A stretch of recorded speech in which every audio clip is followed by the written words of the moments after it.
David, you're okay? I'm like Wi-Fi not good, but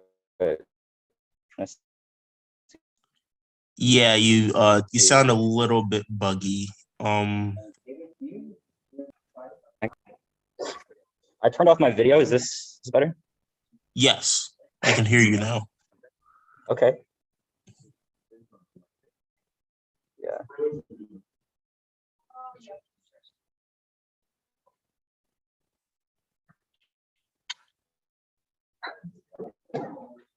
Yeah. Yeah. I think there's a local recording on the. I think so. Yeah. Well, and it's. Yeah. That might be what's making it slow. I think the one I see did send out though, so maybe that is good, but the Zoom thing is not. You did not get the one I see. You did. Okay. Okay. No, you're good. You're good. Yes. Okay. I just want to make sure, like, Zoom. I mean, does it seem fine to start? Like, I don't know. Okay. Okay. Okay. I don't know how to do that. Oh, phone. Okay. Oh, voice memos. Okay. Okay. All right. I'm not gonna voice record the one I see just because it's the one I see, but yeah. Promise I'm not fast enough, or we don't read enough cards to where clipping would be. Yeah.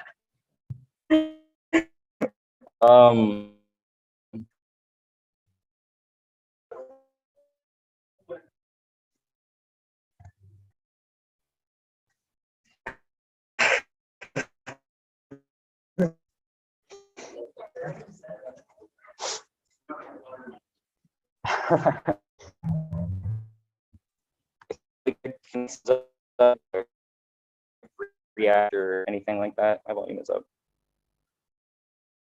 Mine, yeah.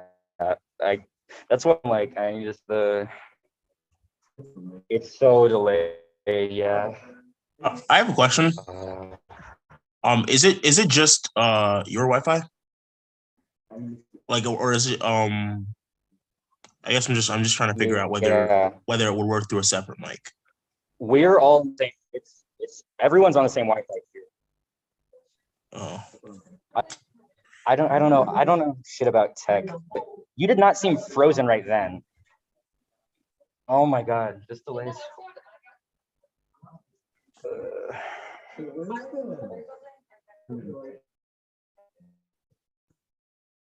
Yeah. What is it?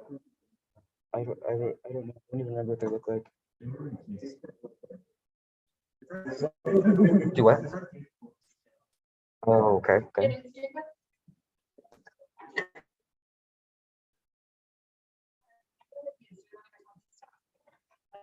I don't know.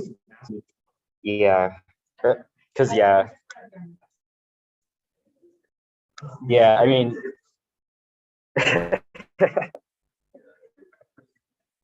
Yeah.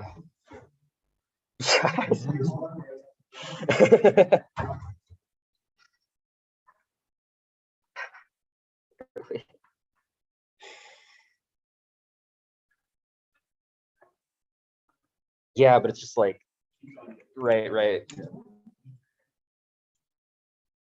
Okay. I mean, that could. I don't. Oh. Here it is. Fuck.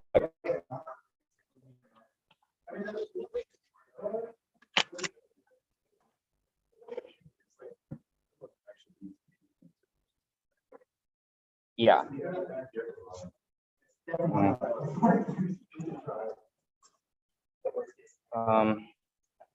Yeah, so I mean, maybe more people leaving, but I don't. So the debaters are all in. Yeah, there's a couple. Yeah. Yeah, just one.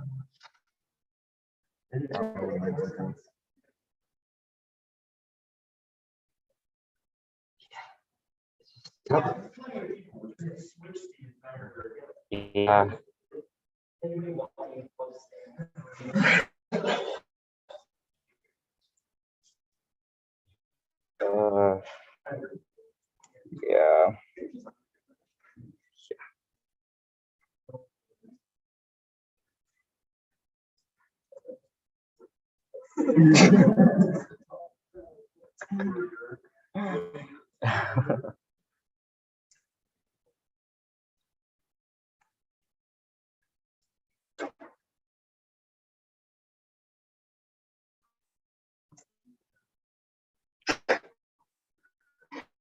Yeah, honestly.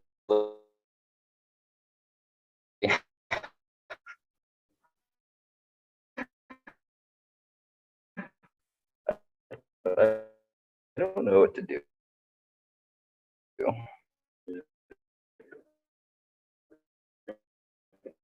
I would like to debate.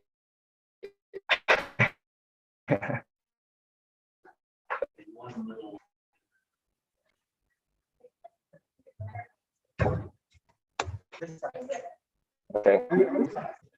And we riot, I guess? I don't. Yeah, we could try the one I see and just see, I guess. Just if it's fine with that.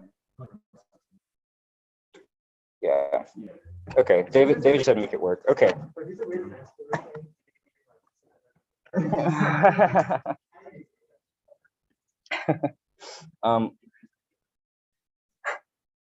Okay. So should we debate now? I think we're good to go. All right. I'm gonna start in like 5 seconds unless I'm verbally interrupted.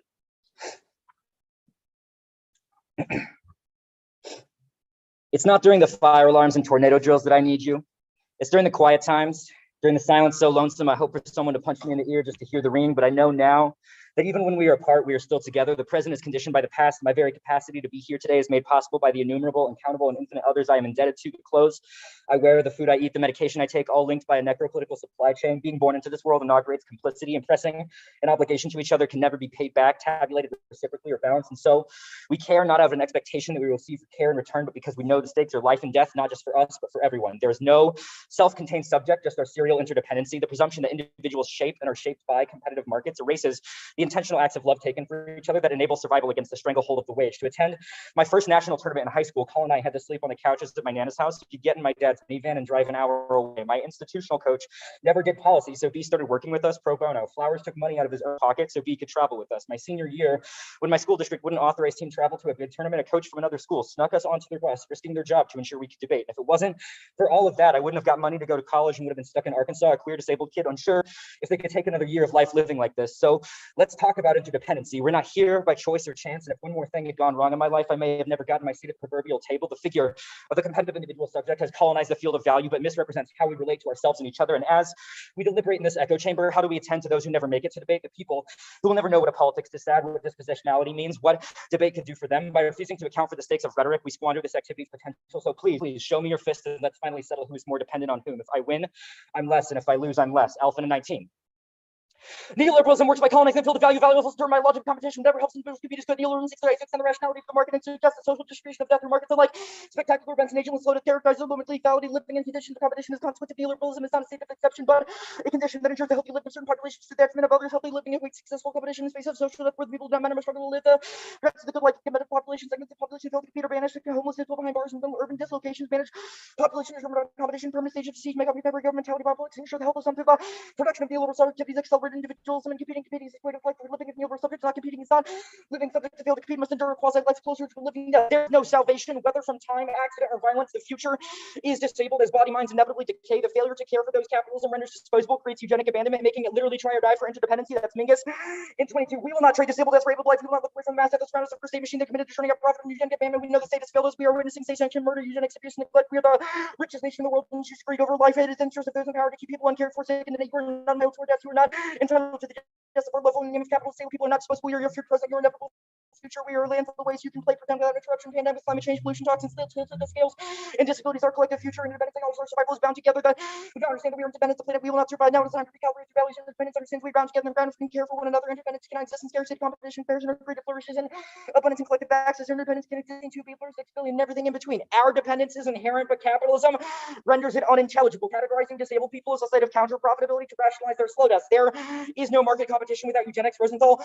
And 21. Modern eugenics demonstrates the ways in which the matrix of social climate and disability oppression eliminates social policies, a magnificent feature of capitalist society insofar as the competitive accumulation of capital has been the guiding imperative of capitalism. Until people resident sorts of counter profitability, the labor state possesses deemed undesirable vis-a-vis the productive economy to be disabled to be unable to competitively acquire capital through the prevailing condition of capitalist wage labor state people rely on welfare payments or marginal accumulation and considered disposable to save people under capitalism market much goods devalued as a result of deficits and functioning of capital accumulation. The solution to the problem of disability was mass institutionalization, sterilization, and social elimination of the lives of hundreds of thousands of asylum state facilities, nursing homes, prisons. The former change of fear, separation, and social exclusion remain behind the paper thin pretense of being rehabilitative structures issues louder and lever raising the degenerate population with the growth of competitive wage labor bodies, mindless profit, the conformed were excluded in this way, deserving to be on separate and serving for those able to each wage labor can be forced and undertaken pain of pain, render pauper, compressing a surplus population, non-productive individuals, disabling people, weakened targets, elimination practices involving incarceration, torture, and sterilization, knowing to the history of white supremacy, colonial expansion of racial slavery, capitalism in the U.S. This class of people disproportionately comprises black people, immigrants, and indigenous people, in addition to the disabled. Sometimes we imagine care in terms of exchange, one act of care for another, but imagining these gestures of exchange may cancel out the antagonism that our love confronts us with. Therefore, what if we refuse contracts of exchange, refuse to ask, what can you do for me, knowing that such a demand is a demand from the boss, an extractive relationship that conditions care on a system of rewards and benefits no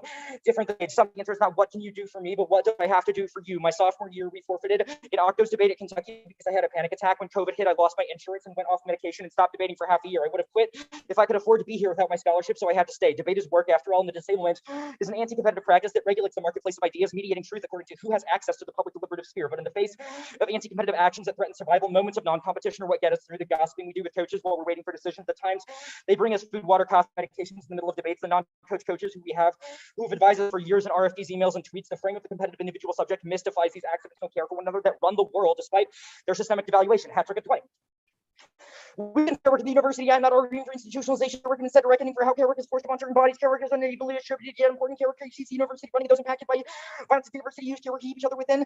What becomes our priorities? Making sure care work centers those who want to outlive the university from the working to maintain the university. Talking through regressions. Talking about lives outside the university. Providing housing. Feeding each other. Sharing knowledge about which factors of history, race, misogyny. Bringing each other groceries. We must be doing care work. We are doing care work. How can we focus our labor on ways that benefit communities rather than the university? That's our work.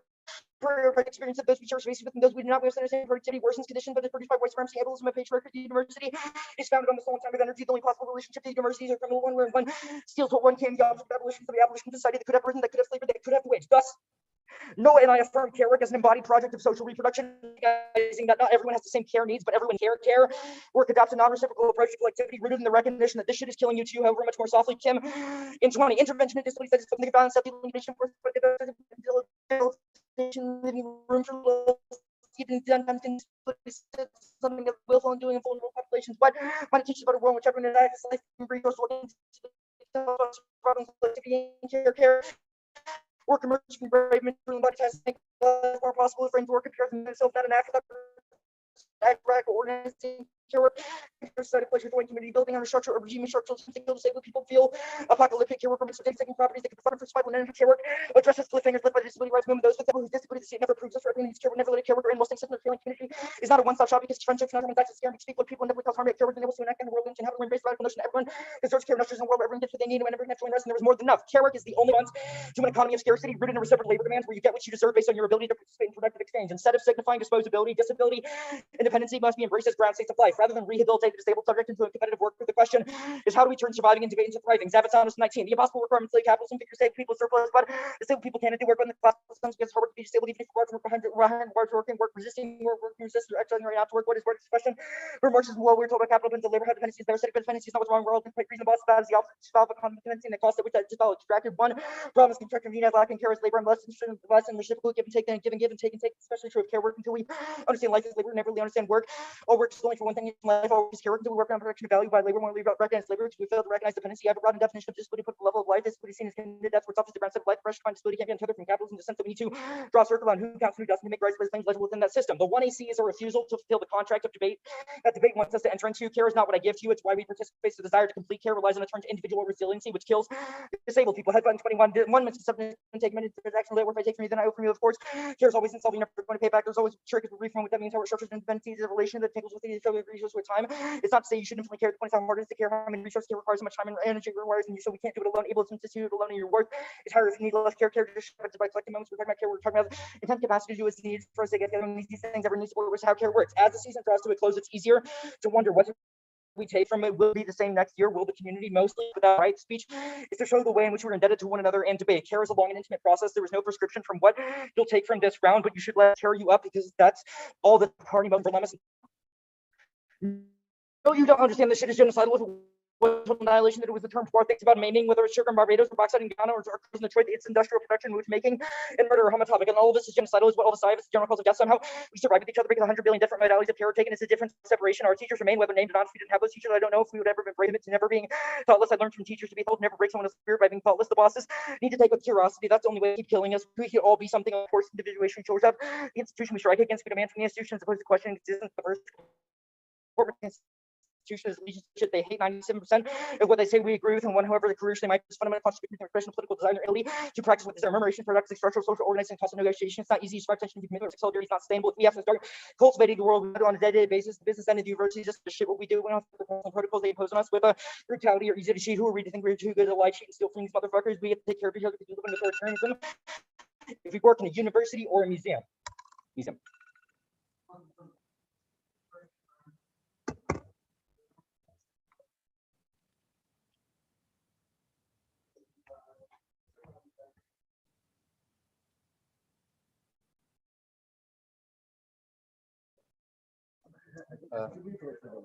Yeah, maybe.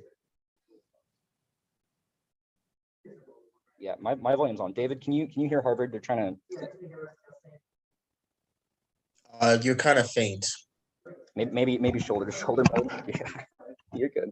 It's like PF, it's a little awkward, but we can do it.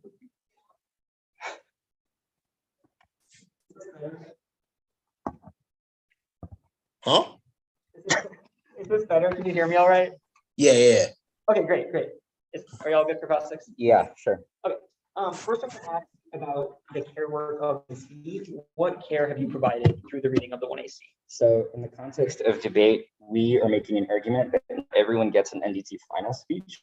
The F forces a confrontation with a communal norm that seemingly everyone agrees on, which is that the reason debate is valuable is other people, but we seem to forget every time the 1AC begins. When we walk into debates, we pretend that this activity is not about the people we are indebted to. And so the F is about that. The 1AC was calling attention to that. That makes sense. So I Part guess of it.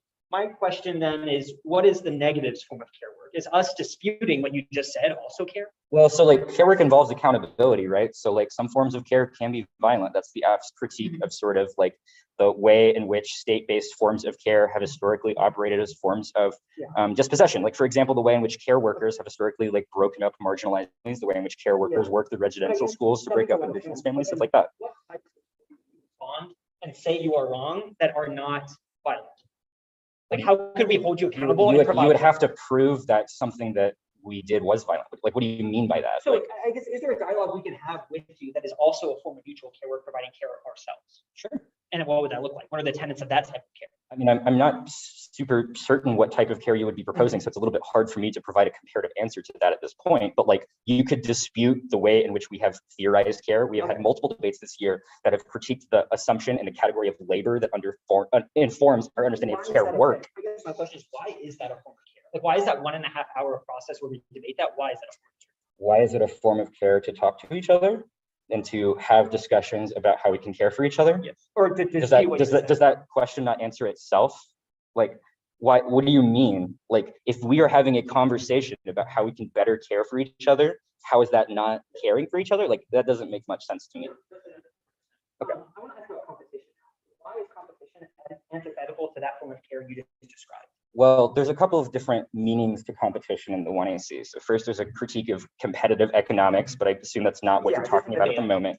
Our argument, though, is kind of that you can't separate those two things because the social desirability of competition is framed through individualism. And the idea that debaters come to debate to accumulate, for the sake of again, it's not about ballots or wins and losses, right? It's about the frame of the competitive individual. What do you mean devalue things outside of the round? I guess, why is somebody striving for the ballot devalue? It's not about striving for the ballot. That's the point, is about like competitive subjectivity and the way in which we prescribe value in debate. Okay, so Secondary question is why is trying to win a round of that subjectivity? We never said that. Okay, you're not.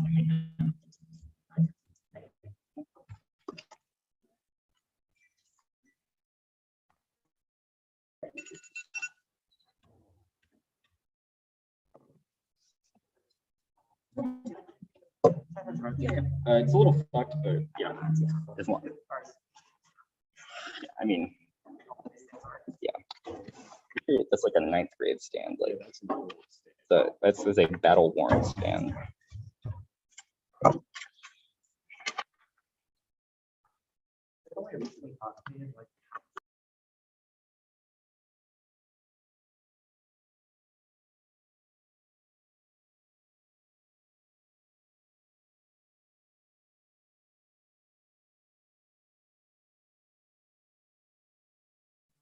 Has been sent. That's 2, and then paste.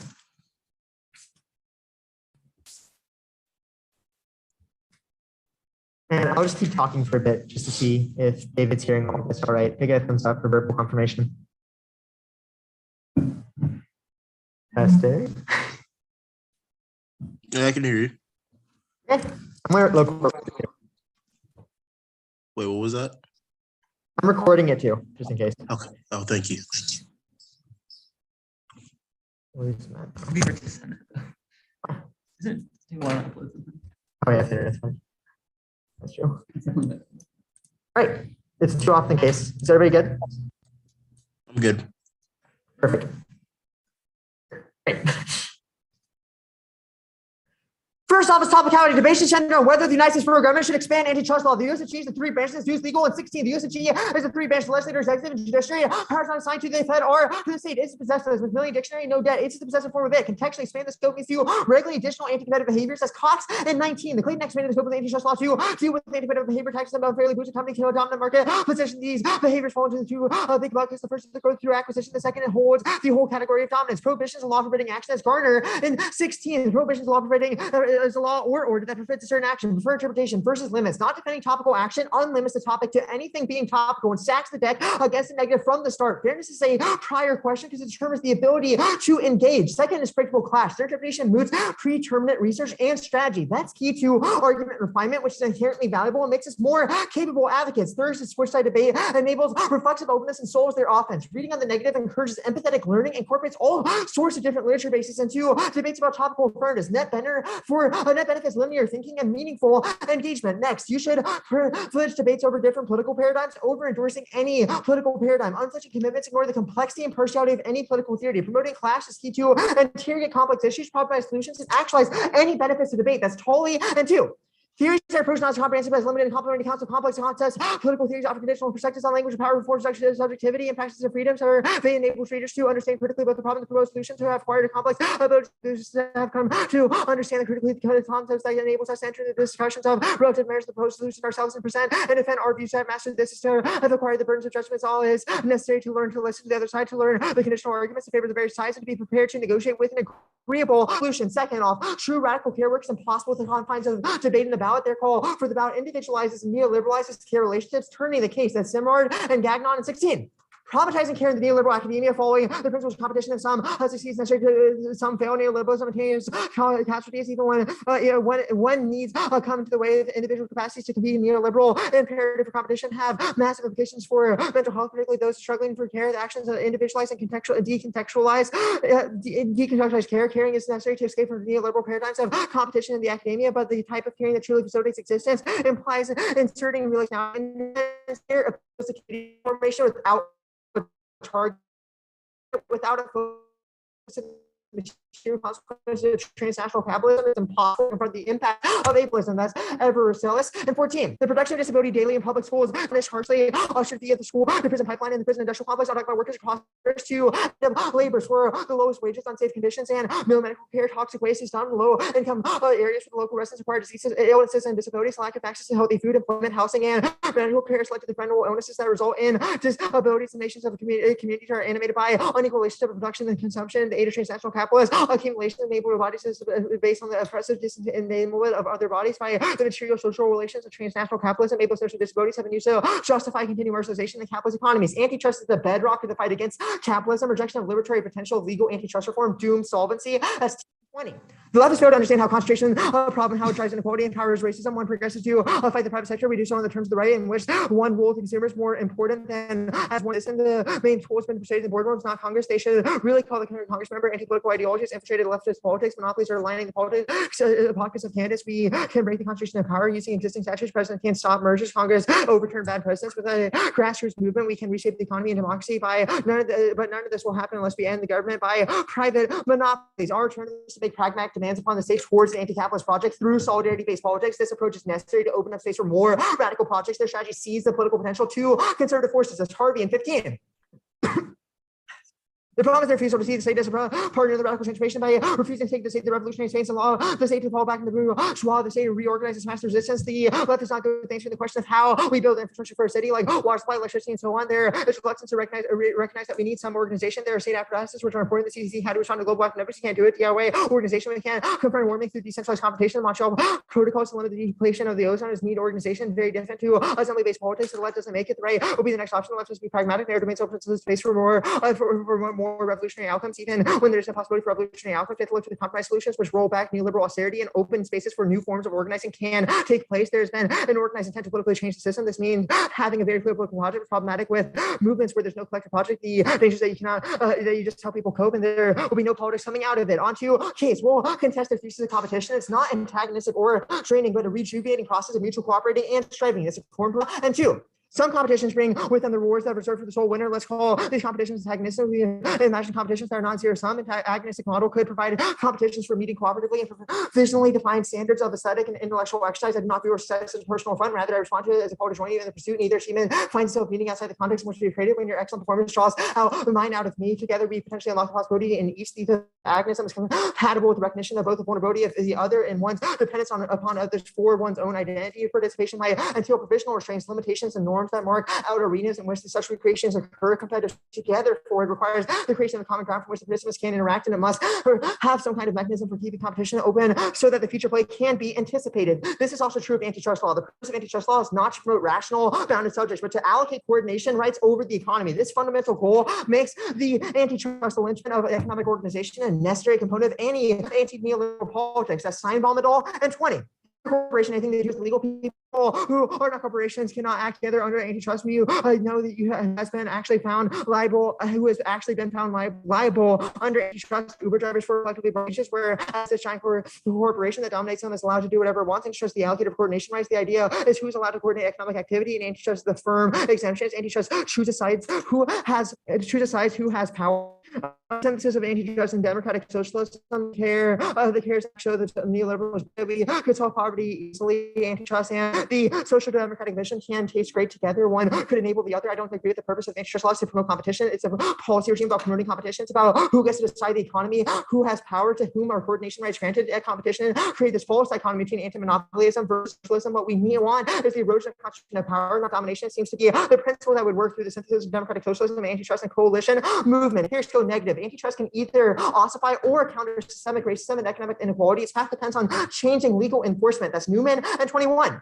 Antitrust by its nature, a tool for allocating power that enforcers want to movements by using antitrust as a means to redress systemic racism and inequality. Slaughter suggests that incorporating racial inequality into enforcement decisions, making use and calls for enforcers to intervene on behalf of work of color. The 1968 anti-racist antitrust in 1970 flood. Many settled in Texas met with hostility. Policemen burned immigrant timber boats and firebomb houses. Southern Poverty Law Center have filed a suit pleading for the violation of Sherman. Alleged the defendants conspired to force Vietnamese fishermen to curtail business to eliminate competition.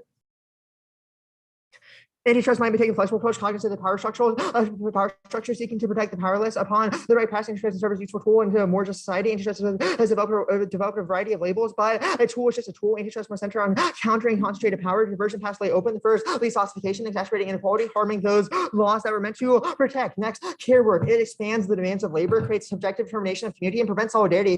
Upends the intersubjective community building, says Connor and 20. Care-based commons are formed by those rejected by social systems where the state are unable to provide the tools for survival. People come together to address the issues collectively through accommodate the capacity for exclusion. The rights of the community strive for a common identity. Community stems from shared principles, the relationship of volunteerism and care. No commons possible without a foundation of care provisions and acceptance. Yet, care work has been one of the most exploitative, flexible, and invisible forms of labor in the commons. In order to create the bonds of community, must take action, identify, sustain the recognition of shared commonality that manifests through proximity, through social beliefs and activism, or other anchors. Lori's collective working relies on access to a broad network, social and activist life, where people who are interested in helping out something that people, especially sick, disabled, are too isolated to be able to access. I don't want to be dependent on being liked by the community, even if the radical concept of care collective is where there will be some who are more likely to be accepted because of certain personal qualities. Exclusions inherent to community building. In an environment that dominates by root systems of capitalism, these dynamics of exclusion will be co-opted and used to institutionalize oppression. Commons will be excluding others on far more politically significant factors than likability, factors of prejudice, privilege, and proximity. It leads to certain relations of commonality. The inherently political nature of community building suggests that these comments will arise from racial and classical debates and patriarchal lines to socialized prejudice. The exploitation of care work, crucial illustration. Care provides often been expected to the needs of other indigenous communities in Africa, have been excluded the women the right to participate when decisions are made. Co-housing groups are likely to be upper middle class, highly normative families. Write the card at heteronormative families. I'm sorry, I need a second. I accidentally swallowed something wrong. No, I'm fine. David, can you hear me okay from over here? Yeah, I can hear you. Okay, cool. Process? Yeah. Great. Framework, would debate be better without planless steps? Can you answer this? We think a world in which resolutional debate is the norm would create more enriched, educated individuals. More Okay, so equitable yes. ones. So yes. Yes, but we also think That's fine. You have more text, but Okay, right. As long as you don't just pull that quote out. I But mean, that would not be very good. We've been reading the same half all year in the documents. How much more time do you need to predict to engage us? I mean, we think that it's about models.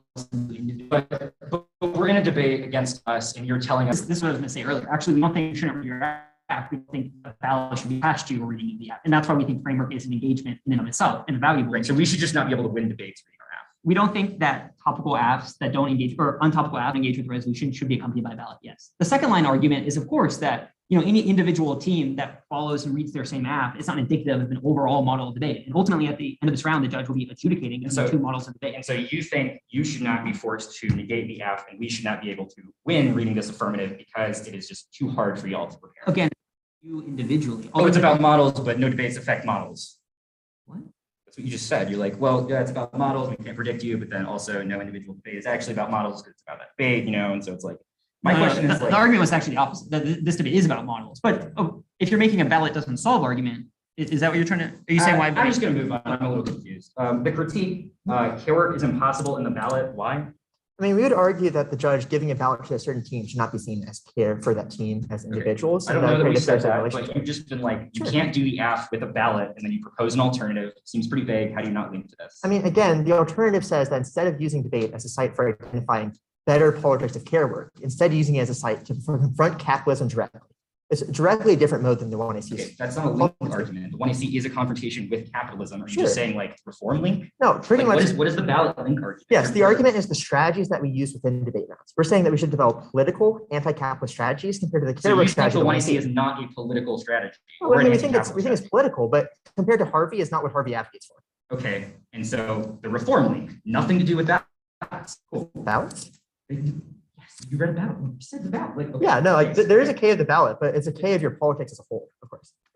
The ballot is like basically no offense. The case argument, It's a- you're like, It's a link. the stuff you read is like, the antitrust is good because economic coordination rights for workers. The app is the critique of Marxism as well because it presumes value is produced by labor, which devalues those who are not deemed laboring subjects. How the fuck is any of this antitrust good shit responsive to our critique of eugenics and It's disabling? not antitrust good. It's antitrust open-ended. You've identified one Right, example. but the open-ended example you say is because labor, which is a category we've critiqued. So Yeah, but you can also use antitrust similarly to break down labor. Think about exemptions for unions that you can change, you could get rid of. You can unions expand. presume laboring. That's literally our Then, argument. then you could reform that. You could codify that. You can take different orientations to labor. The work side.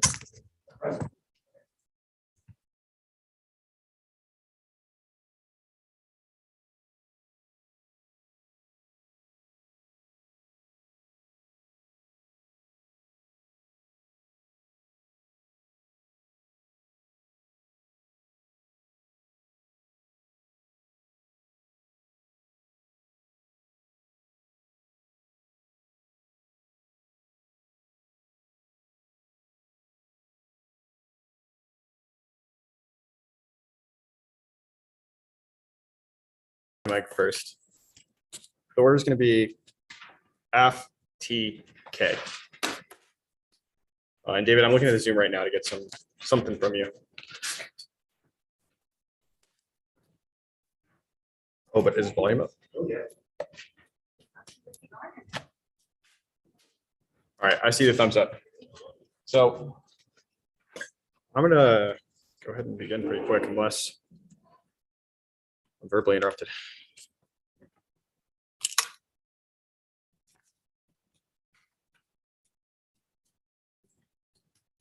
You're the only question we've been trying to answer is why do we debate? I haven't spent my last 8 years counting wins and losses, hoping to come out positive. I've been fucking debating. We found that debate has worked not only because it gives us money and resources to survive, but because it is the labor of love that we are willing to do over and over again to have a chance to contribute to the places and people we are indebted to. When I was younger, I admired the way that some debaters could dissect every moment of the debate and stay separated, but that distance from argument was always an illusion. The F is our response to neoliberalism's endless cultivation of the hyper-competitive subject that wills us to sanitize ourselves and our connection to one another. There's two impacts. First is sacrifice. Eugenics is ingrained into the market logic because it only protects neoliberal subjectivity. That debate mirrors this by habituating us to trade disabled death for able life. They require that you sacrifice the analytic of disability and the debaters in front of you, abandoning them to eugenics. The market itself is sustained via slow death through mass incarceration or mercy killings because the debilitated are always illegible to the world. That's our elephant evidence. This is a dissad to all of their antitrust good arguments because it is about eugenics. The only thing they ever grant is the right to work yourself to death. Unionizing Uber drivers doesn't solve wage labor, doesn't solve the fact that disabled people are not hired, and it certainly doesn't solve the decades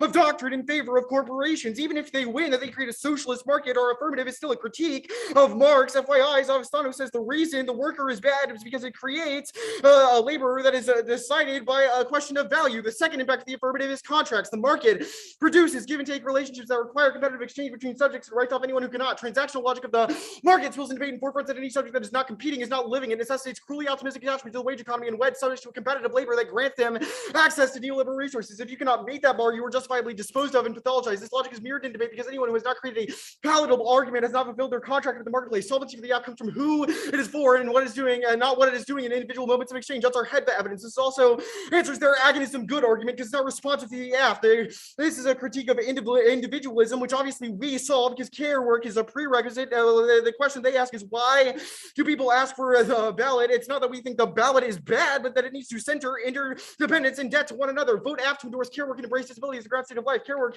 is not about particular tactics, it's about relationality, i.e. the debt that we owe to each other as a condition for survival. Evaluating it through the lens of insolvency because the need for care is eternal. Without disabled people, without disabled people die, like wheelchair users who need people to eat and bathe, or lying to doctors to stockpile medicine for friends. This answers their care work argument because it means it's a link, the app is a link to, and the communication is for a community is fractured because of the competitive subject with only the affirmative solves. That's our uniqueness, our argument that they have conceded. There's also a cliffhanger to say the net uses false precedents of access to expand and privatize care. ACA closes hospitals and raises premiums for disabled people. State care workers separate families and deny welfare. Their product and TLOs are bankrupt and only serve to satiate liberal do-gooders while actually creating austerity. Framework. Counter-jerk, reject the neck for the performance of reading framework and vote F. We think debates over competing models of debate are in bad faith because they deny the possibility of planless affirmation and call for us to return to model of debate that can't exist. There's no one model of debate now, and we can't go back to a time before chaos, but framework asks us to. Only the F to F attends to the community we have, not the one that they abstract and flee from. Framing issue. They are allowed to read planless affirmatives. It's not cheating if everyone can do it. They are the ones creating the rules that instill plant-based debate as gospel. The fact that they don't read chaos, even though they think it's so strategic, proves our thesis about competition that what you read is related to embodied investments. Two implications. First is responsibilization. The idea of models is not reciprocal because they have to do all they have to do is conjure up an idea of policy debate, which should be, and somehow means we are tasked with creating a perfect model, which is why the demand for counter-interp is bad, because A, it's impossible, debate is long, complex, it's unfair to say that we should explain, it's bad to explain that we say we should explain all of it, why should it be true that we have to explain all these things, and B, it reproduces ableism. The search for a perfect model means that every disability has to be predicted so that it can be managed and categorized in a neoliberal world. There's also a stakes of rhetoric argument. Uniqueness is generated from the speech act of the one I see. There is always net ground because the performance itself can create a debate. It's not a question of every debate should be like this, but if it should be even possible. If the NF is literally just platitude, then presumption plus cruel optimism wins every time. They can't explain how good KPK debates ever happened. There is an access to said debaters before and after chaos, use chaos as a way to seek a home in debate beyond procedure, to find excess in a community that makes it worthwhile, and to honor those who helped us get here. Chaos create the ability to express those margins and create access where there is none. The next drive is to eliminate that process, firm against the pathologization of the search for independency and the heist of any sort of accommodation of care that we come up with, while demanding that we become more accessible to them, which replicates how care work is disavowed while being functionally required for anyone's survival. You wouldn't take a wheelchair user's chair in a marathon. Why would you take the affirmative away? It's why their model can only ever create agents of debilitation who reify slow death and see privatizing care as praxis. The hyper-individuated, resilient debater focuses that they foster cannot locate itself in the community at all and becomes completely unaccountable for an inability to get there in the first place. This also answers their argument in case about unconditionality, because it's not, care work is not creating people who are liked because they're caring so well, but because care work is a move away from care that is only allocated based on who people like or sociality. There's a bounty hunter just said. The neg is search and story logic that seeks to preserve the competitive individual. The healthy neoliberal subject is conscripted to create a healthy population that is always producing to leverage against disabled life, producing those who can and those who cannot. Their model eliminates anyone who cannot. It's a disavowal of interdependence because it assumes that you can deliberate with that metric of interdependence. There's a few implications. First is policing. Their desire to establish and enforce a universal model is a disavowal of care that purges a community of apps that they accuse of disabling class. Their move is to deputize you as the judge to purge anyone who cannot be rehabilitated into their model. Even if they can't actually get rid of chaos, their model wishes they could, and every ballot they get lets them profit off of that exclusionary schema. There's a culpability argument. The block's rhetorical shift will be to blackmail you with all the bad things that might happen if you vote AF. It's a way that they can contort decades of debate that look like they're interp against the possibility of something better. But the truth is, there is no model now. The only thing their counter-interp saves is the ability to read things like Michigan's Christianity procedural and call it good testing. There's a becoming governable argument. It trains debaters to fool themselves in and out of the eugenic discourse. Their demand for rejoinder is how they rationalize themselves down the rabbit hole and decide the most radical idea possible is to unionize Lockheed Martin or Uber, the TVA. There's a rehabilitation to sad because it fosters resiliency as a mode of disabled subjectivity. When they treat concerns about disabled people as the same as any other claim, it reproduces marginalization. The reason they mandate this approach is because they have a trained incapacity for what they want, and neglect and avoid means that they cannot be proximately accountable to people who cannot use the state-based channels to get care. What happens when disability or eligible state or care workers want to take away your kids? This is the warrant for the cliffhangers to decide. Also, it's a switch side debate because it only ever creates cruel optimism. They force people to switch side, not content. Disadvantages can both say hedge good. The only dogma that they maybe solve is antitrust good echo chamber, which means that they don't change justification for war crimes, and our impacts massively outweigh iteratively testing Steinbaum. That also means that they always control the terrain of debate, so the rejoinder by the plan are massively different than the ones that affirm methods. Means affirmation is key. Neg equivocation of the two is the new link to our critiques of inclusionary logic. They recreate pathology. Disabled people shouldn't have to affirm a violent relationship to competitive markets that exploits their labor and produces their own slow death. The critique. First, there's a worker dissent. The lack of labor power that disabled people possess rationalizes leftist forms of eugenics. You are supposed to produce for a collective, and if you can't, then your exclusion is deserved. The K replicates this logic in the demand for a certain type of revolutionary labor, recreating a naturalized image of the working human that is juxtaposed against the disabled subject to rationalize their exclusion, i.e. Mao denying canteen rations, elderly and disabled people based on their less efficient field labor, or the way disabled people experience mass sterilization and institutionalization in the USR. Perm Duble solves collectivity is key to fit care work. It synthesizes moments of care with the political action of insurgency. The AF is an ethic of care that mobilizes itself both offensively and defensively, because that's the key to creating trust and solidarity in the first place. If we win this explanation of the firm, then the AF's a link turn because labor of the AF coheres their politic, because their movement is impossible without care work. Our dis has our offense against the alt alone, and only the affirmative can solve. The ballot link argument is not persuasive in this debate because we have an explanation of what value looks like. If it's because you should also cross-apply our hat-trick evidence here, because it is an answer to what we should do when we find ourselves in the university. At best, the ballot is incidental, and you should decide what's happening in this debate. Also links to their alternative, because they always create more demands than how others ever suss out, if not via the ballot. The communication link is a card that we broke. It doesn't say anything that is responsive to the affirmative. It just says it's just a uniqueness argument about how disability gets operationalized in movements. Also, care work is a prerequisite to any sustainable movement.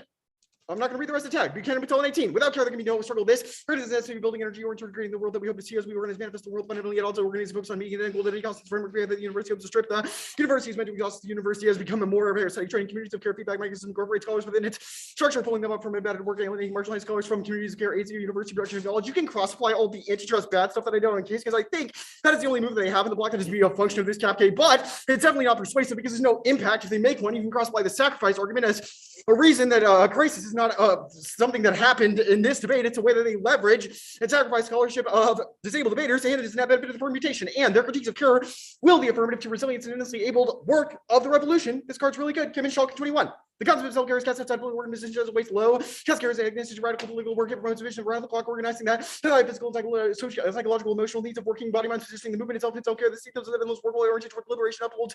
Capitalism and emotion will never be off the clock and cares to occur only in the suburbs of time granted non-activist activities, idealization of politics, ignore the necessity of restoring self-preservation. It promotes understanding, organizing, and implicitly centered on the ability to work and knitting have to have been central to movement building. Movement building, it's second to last sentence. It's at the end of it. What's up? When you said this card's really good, it's a card you bet. Oh, it is. I don't got too many, so I have to brag. All right, I'm good for maybe you come over here because my mic's a little. You don't mind me looking here? Yeah, no, it's good. Great, good. Yep. Okay. First, does the counter-interpretation place any limits on the type of apps that teams could read? The counter interprets an impact turn to your reading framework in this debate.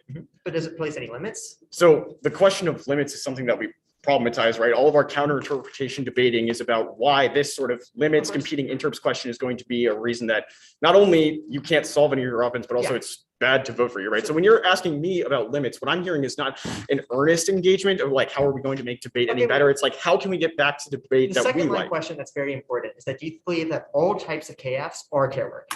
We think that like the link argument to our access to set is that planless affirmatives are necessary and yes, they can create care. So But like, I don't does think reading a that plan it's as a our child inherently duty better? or our prerogative to declare what all people are doing. The right? underlying argument you're making here is some KFs can be violent, which is our argument about the need for accountability as a form of care work within debate, But right? how So is the the fact app that creating KFs accountability? can be bad proves the Yes. need for KFs to be Well, The second engaged, step, how not does the deplatformed. app create accountability? Well, our argument is that accountability is only possible via care work, If right? you engage our arguments, right? How can you hold us accountable if you don't even want to talk Well, to no, us? the like part that? I'm confused about is that imagine you have a really good debater who just wins all the technical line by line arguments, but they're saying something that's violent and wrong. Just the process of adjudication determines This is accountability. our argument. What you're Yeah. saying is that debate trains people to be too good at Sure. being fucked up. That's your model. No, I'm asking a hypothetical, given your assumption of that. How do you resolve that problem?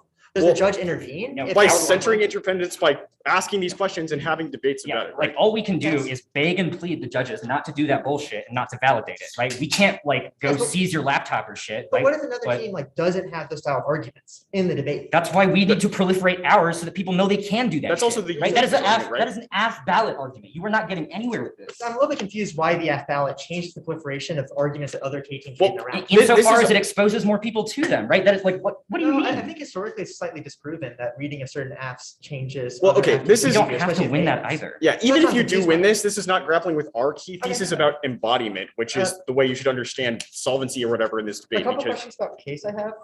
One critique that you have of unions existing is by their focus on labor. Do you think that this critique of labor means that unions should not exist? we don't think the formal economy should exist. This is the At all? sacrifice. This is So, like- literally the rhetorical moment of sacrifice when they're like, oh, you have this critique about the way in which your value systems reproduce eugenics, but like, shouldn't we just Ben Shapiro you into pragmatic questions? And shouldn't you just like shut up disabled people? Like that's functionally the implication of your argument, I which mean, is why To we be are. clear here, I'm currently just asking a question, should unions exist at all, given the critique? If the answer is no, that's the answer. I'm just curious. But we have impact turned the consequentialist evaluation that informs that question, right? Because you constantly move away from these questions of value that produce material realities of genetics where people cannot access those unions in the first place. So if you're like, should unions good? Yes, no, in a vacuum. Our argument is you can't evaluate that question in a fucking vacuum because we don't exist in one.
Sorry, I forgot to unmute, but prep us up to 8:30. And I'll turn my volume on, I guess. Is everybody good for an order? It's framework and then case.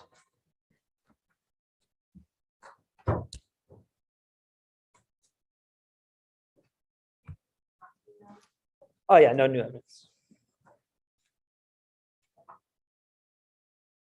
Okay. And could I get some sort of emoji confirmation from you? Okay. Confirmation received. Is everybody good? Sweet.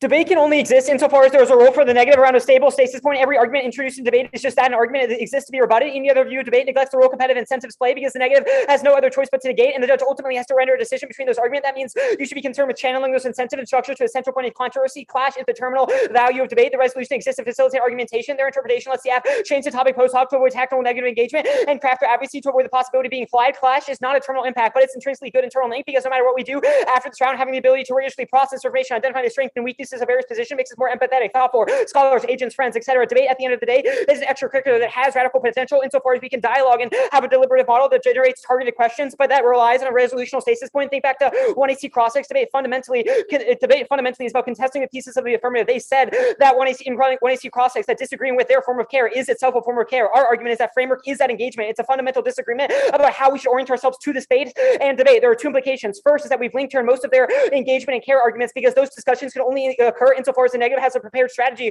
whether that's cutting a case for somebody or simply talking after round. That form of care can occur under a topical action. Two is that this is defense because none of their offense is against framework, but about care we can provide with or without a topical plan. The line by line, they say counterinterpretation to reject the next performance of framework. I understand the implicit impact turn under this, but you should still universalize their model because every KF can say reject this team individually for reading framework, which still links to all of our offense. They don't even try to defend a model in cross-ex, so it links to all of our offense de facto, limits any relationship to competition that anybody can go here, any analogy, whether it's Julian beating me in a race or a local union that's anti-competitive or a local school board that's not allowing certain competition. All of those are topical. You can advocate for going out and protesting them, advocate for a dialogue, a conversation, for the ballot, and all of those are topical advocacies that barely depart from the status quo. Excuse ground, excuse preparation. We have no idea what the topic will be, what form of competition they will choose to focus on, all because you can always individually say in this round framework is bad, but we'll answer the impact turn individually. First is that of course we are shapes what we read. We agree with that, but it's naive to say that competition doesn't affect our incentives. Voting negative does not say competition is the most important thing, but it is an influential factor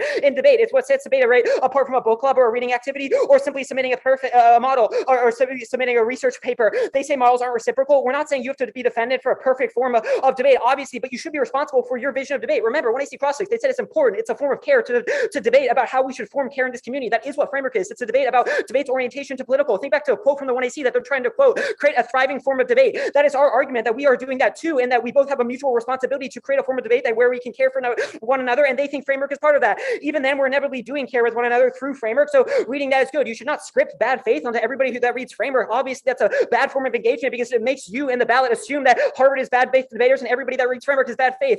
That answers their impact term proper. They say it reproduces ableism. This will be on the exclusion argument below. It implicitly assumes that debaters with disabilities can engage with the state. We're contesting that on framework, and we're contesting on the link debate. They say stasis of rhetoric.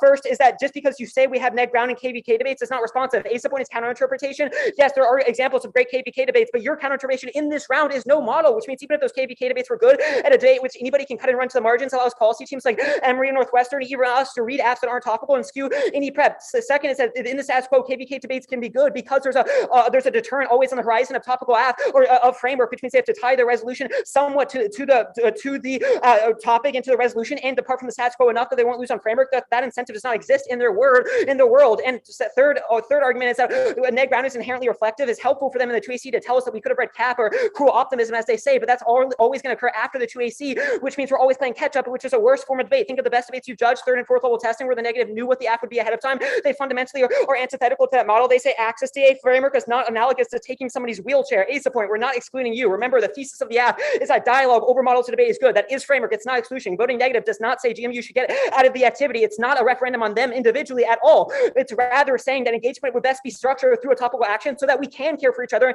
and that we can engage through dialogue. The second argument here is that their version and kind of conceptualization of the ballot is way more valid. They think that voting negative or voting affirmative is a referendum on them as individuals. That's antithetical to their model of care. We think that voting negative or affirmative is endorsing model to debate that has nothing to do with us personally, which means it's not excluding debaters or saying some debaters don't belong here, but rather the opposite, that everybody belongs here, but we need to create margins and conceptualizations so that we can engage with one another. That's especially true on this topic because there's lots and lots of ways to engage with the affirmative. You are not saying planless debaters get out of the activities. You are saying that there are lots of ways to engage with critical debate through the resolution. That'll be more below. They say hyper individualization. This was 1AC Cross-X. They don't think that striving for the ballot is bad. And my question to that then, why is framework bad? Topical AF is not mutually exclusive with caring for one another. We can obviously say people shouldn't be defined by ballots and also say that reading as a resolution is good. They say bound or 100 DAs. Some of this was answered on the exclusion stuff above. It's fundamentally a question of whether or not it's good to create better and better models of debate. We think the answer to that question is yes, and that we should care about how this space works and work to kind of create radical potentials from the space because it is so valuable and because it shapes our subjectivity, which means it's not policing to say that voting negative endorses a model of debate. It's not a referendum GMU, and it's not deputizing you as a judge. It's rather you rendering a verdict about one form of debate being better for care, better for class, better for education. They say culpability. They link to this too. They're imposing kind of significance to the ballot in a way that is bad because they're saying you individually, if you vote negative, are rendering a verdict on them. We are actually link turning this because we're saying, no, you're not culpable individually either way, but you should be thinking about the models of debate consequentially, but not as a reason an individual team is good or bad, but rather as a reason that models of debate are productive or unproductive. And when I say productive, I don't mean capital P productive. I mean educational, effective, thriving in the same way they use it. They say ungovernability. I didn't really understand the warrant of this. If they expand it, I get new answers, but classify my answers from the policing DA above. They say TVA, the TVA, I'll do it here. You can get rid of the formal economy. You can fundamentally change the nature of productivity. The beautiful thing about this resolution is it allows you to ban any private sector action. So anything you think that is bad or coherent in the free market or conceptualization of such as bad, you can eliminate. You can change university practices, debate practices. You can say we should use antitrust law to change how we relate to each other or academic publishing practices, and saying that calls for productivity or debt within the university are bad. That means you could use their scholarship and use that as justification for topical AF. That answers their resiliency DA because no topical AF thinks it's the end all be all of anything, but rather it's a helpful first step, which they have said is good, that we should think about how the academy should be structured otherwise. They say dogma, this is internal link defense. It doesn't make a lot of sense because they're not even advancing a counter interpretation, but antitrust topical debates do break down dogma. It causes an iterative process of testing where we ideate around antitrust. It's not the substance of the debate that matters, rather the kind of the process of debate where we prepare an argument and we think through what the other opponent will say. And that process of breaking down, being self-critical is what is so valuable about debate, competition, or case. At the top, we've contested their thesis of competition. We're turning their arguments about competition placing demands on individuals. Rather, competition is a striving for mutual excellence that is fundamentally not antagonistic but cooperative. Their evidence is critiquing neoclassical economics. Ours is critiquing competition in the context of a debate with one another. Of course, we agree we're all dependent on each other. We're all constantly figuring out how to set up the internet or sharing paper or setting up stands. But why is that mutually exclusive with the topical action? Or we're saying that we should privilege some forms of debate or another. They say, why do we debate? It's obviously a variety of reasons, one of which that is important is competition. That was on framework. They say sacrifice. Debate does not force you to sacrifice. Rather, we can recognize that some debaters should not have extra marginal demands placed on them, but then recognize that debate improves us all, which is why we're all in this together. But that's an inevitable portion of debate. Why vote after they just said that we should value people outside of debate? We probably all agree with that walking in to the round. It's not a reason to vote affirmative. They say the contracts argument first, whether or not you vote after negative, you're all inevitably centering care work because our argument is that dialogue in debate itself is care work. Second is that competition is not inherently individualistic. We read a piece of 1AC evidence that's excellent on the nature of competition and saying that when we are mutually striving for our best form of education engagement, that allows us to benefit from each other, and it's cooperative, it's communitarian, but that only can occur insofar as we can engage with it and have that discussion in the first place. The antitrust good stuff, it was not unions good, it was not a Marxist scholar, it was a card about how the radical potential of antitrust is open-ended. Their critiquing of neoclassical economics is dead in the 1970s. Nobody believes in that because antitrust is fundamentally a debate about who should have power in the economy, how should we leverage that, and who we should distribute to. If they're right that certain people shouldn't be forced to work, you could change antitrust law and require companies to donate to people who can't work or who refuse to work. Of course, historically, it's been used improperly, but its radical potential answers a lot of their implicit acknowledgments on framework that people with disabilities can't engage the state. It's not that antitrust is closed-ended, but rather it's radical. And this is an impact turn to the app insofar as they have said that we should negate that experience and not even try to engage with the states. Empirics go negative. It was flat drop. The second piece of evidence in the 1AC says there have been tons of cracks and fissures within the this idea of antitrust. Think back to 1955 when the Sherman Act was used to break up a KKK plan that was harassing Vietnamese fishing people, or an antitrust exemption that boosted people of color's wages by changing unions. Now, you can agree that unions are good or bad, or that labor is bad. We should have a certain view of labor, but that the empirics still exists, that it's been used to improve the standards of living for people across time, which should answer most of their arguments, because any risk that engagement with the app or even discussing antitrust policy is good is a reason you shouldn't be so deterministic on framework that you reject any of these debates as non-educational.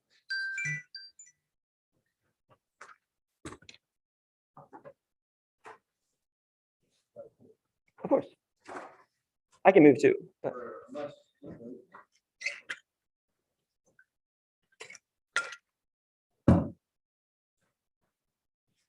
So you're good? Yeah. Okay. So why is framework dialogue? Framework is dialogue because it's a disagreement about what debate should look like.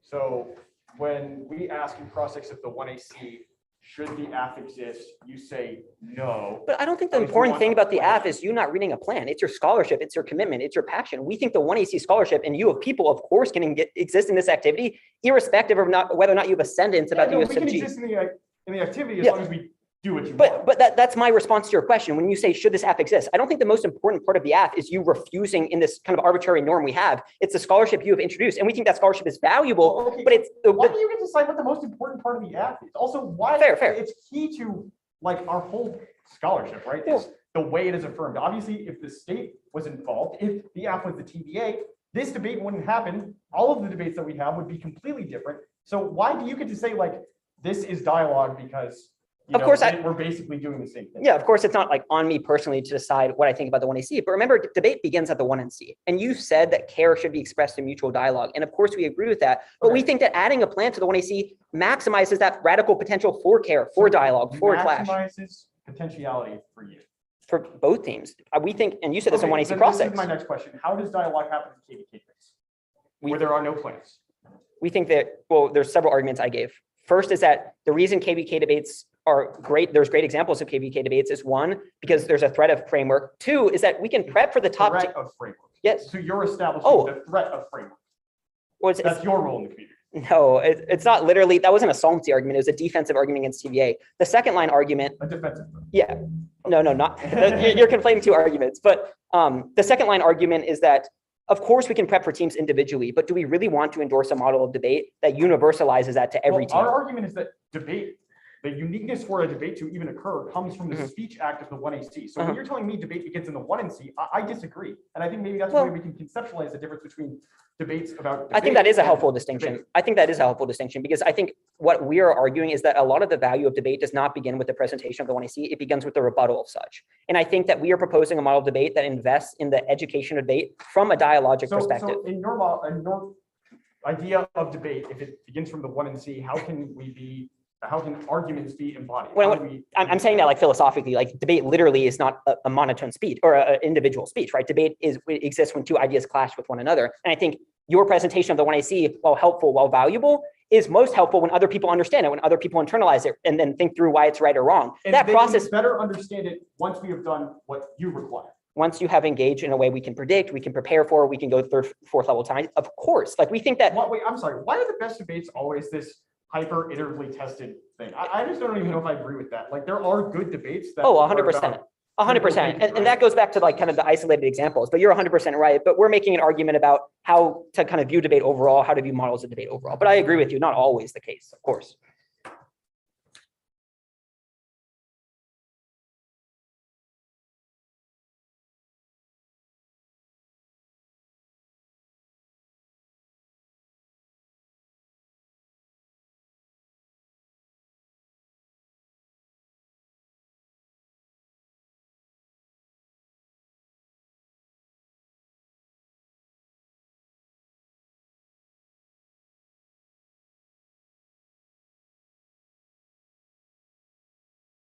The order is just the K.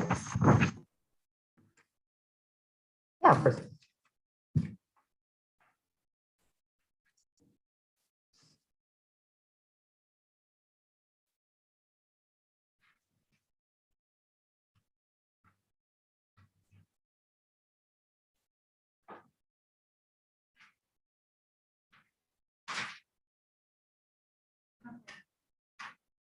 All right, David, are you good? Give me one sec.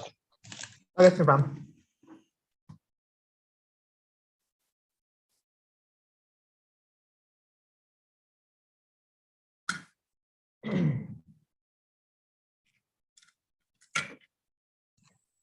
Oh, good. Great. All right, I'm gonna start unless anybody interrupts me. Oh, I should record it.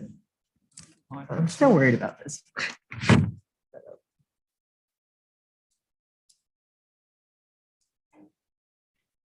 All right, I'm gonna start.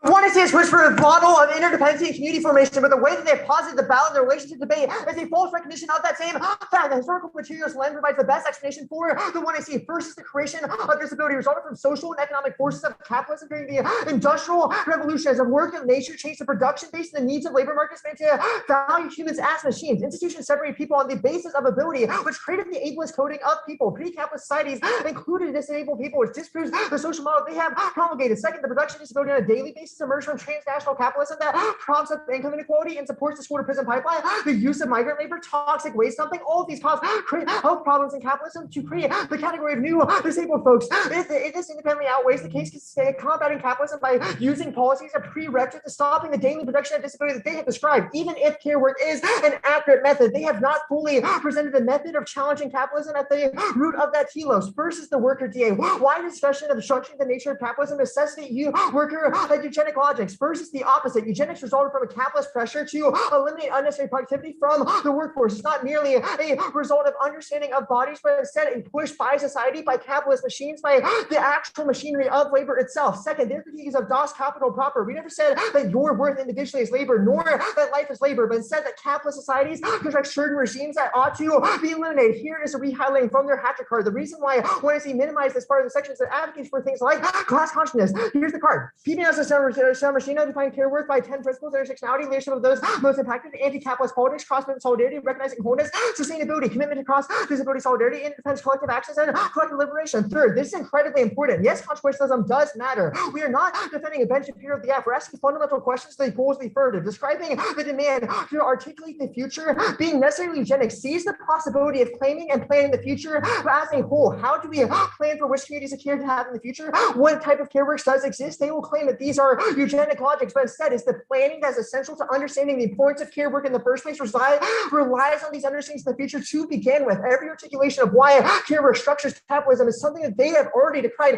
as eugenic. Instead, it's true that consequentialism does matter. It informs our political strategy, it informs how we behave, what type of times we care about, who we invest long run. All of that does matter. It informs logic about what's cared about. Otherwise, it merely becomes a constant deontological claim. The PERM. First, this is a debate about competing methodologies. They choose one that want to see. That's meaningful to engagement. The PERM erases nuance between political strategies. Second, the PERM fails. Incorporation of their theory into materialistic description is not that beneficial. The obvious that capitalism is the dominant cause of disability. There is no path to combating oppressive structures. They will say that care work is necessary to structure this. Yes, care work is important, isn't a structuring force, but does not constitute the same thing as directly challenging political institutions by the method that we have described. It literally means forming parties, leading to calling individual Congress leaders, changing political scholarship, organizing strategies for what's in the future. All that is political and something that they say has shown. Even if care work is good, does not mean that is sufficient change the condition of capitalism.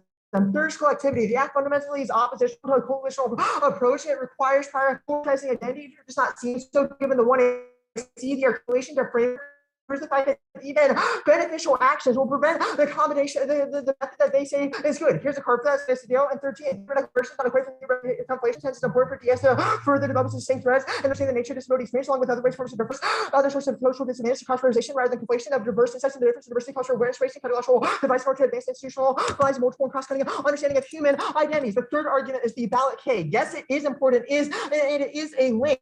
They say that the theory is changing understanding of labor. That is not enough merely to change the view of the ballot. Do not let them merely say that the ballot is incidental. It's clearly important to the understand how they structure the 1AC, why it's changed over the course of the year, why they do line by line on every part of the debate. The ballot is an essential part of the 1AC's politics, or what care means. Think about 2AC cross-section, where the importance of the app was a form of visibility, like raising awareness. That attachment to debate in the community is parasitic on notions of ability that we say are net better for understanding capitalism. There's an odd attachment to 1AC to winning the round. There's a simple truth that you cannot trust judges to make ethical decision making. I think every judge in the room knows this. The adults that we have placed in the back of the round should not be somebody that we plead to, as they described in cross-sex. Care should never be tied to any metrics of merit, competition, winning, or rewards. The F go to the ballot co-ops care work and repurpose it to a neoliberal university. That's Hawkins in 19.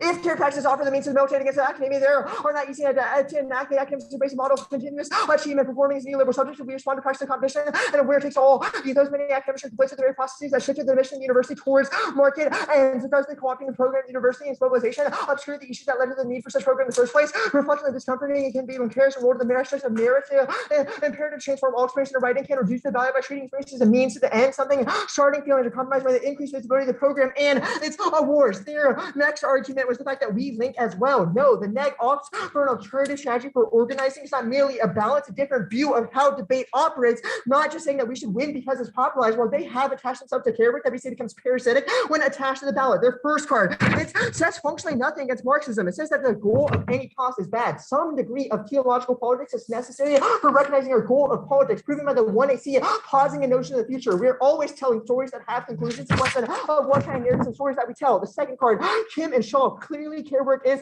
political, but the community norms that we form in individual rounds, how we talk to each other, how we share debate stands, is not the same thing as how we articulate changes to capitalism, how we prepare in the future. What type of politics do we want to achieve? Yes, care work exists in debate. Yes, it is labor, but what kind of labor are we performing? As a question the 1AC does not answer, even if the extra round aspects matter. Those also are affected by the cap pay. We should say the entirety of debate should be focused on organizing entirely around political strategy. That is the alternative of Harvey.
Okay, David, are you back? You here?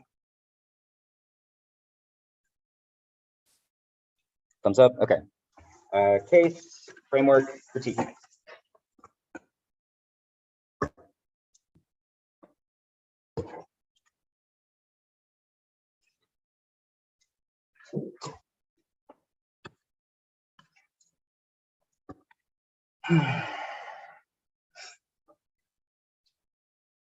Okay. Is there anyone that is not ready? Please interrupt me if that changes, otherwise I'm going to start very soon.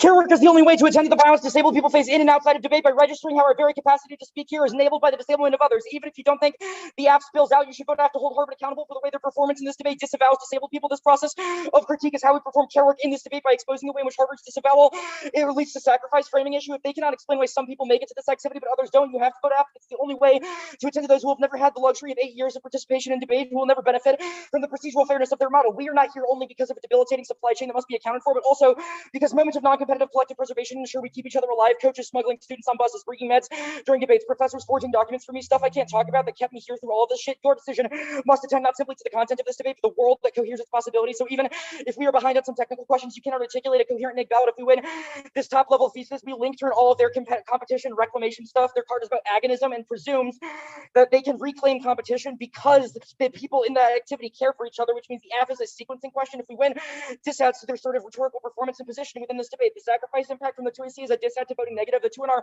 will try to convince you to sacrifice disabled people to save workers. At no point in this debate have they answered our thesis about eugenics, which is a sort of performative mismatch that should supercharge our offense. Competitive markets and socialism derive value from productivity, which sacrifices disabled folks who cannot meet the demands of reciprocal labor exchange. Even if they go for not my Marxism or antitrust is open-ended, it does not answer our argument about theoretical values that inform the condition of possibility for the politics. It turns in outweighs every possible 2NR they could give. First is framework where impact turning the advocacy skills encouraged by their model, insofar as consequentialist debate trains them to look past the debaters in front of them and enforce complacency with eugenics with quasi-fiated impacts. This is how disabled people get peripheralized in deliberative spaces, because our needs can always be sacrificed to preserve the greater good, like unions, which we are somehow responsible for collapsing. This is how consequentialist approaches seep into their model to produce forms of performative violence where disabled people internalize the notion that they should be sacrificed in the name of caring for other workers, which proves how even though Harvard keeps talking about how interdependent they are, we've impact turned the lack of care they take in those relationships. Second is it turns the K, the alt, generates community through an alarmist pulse that situates blame for capitalism squarely on the shoulders of disabled people. Disabled people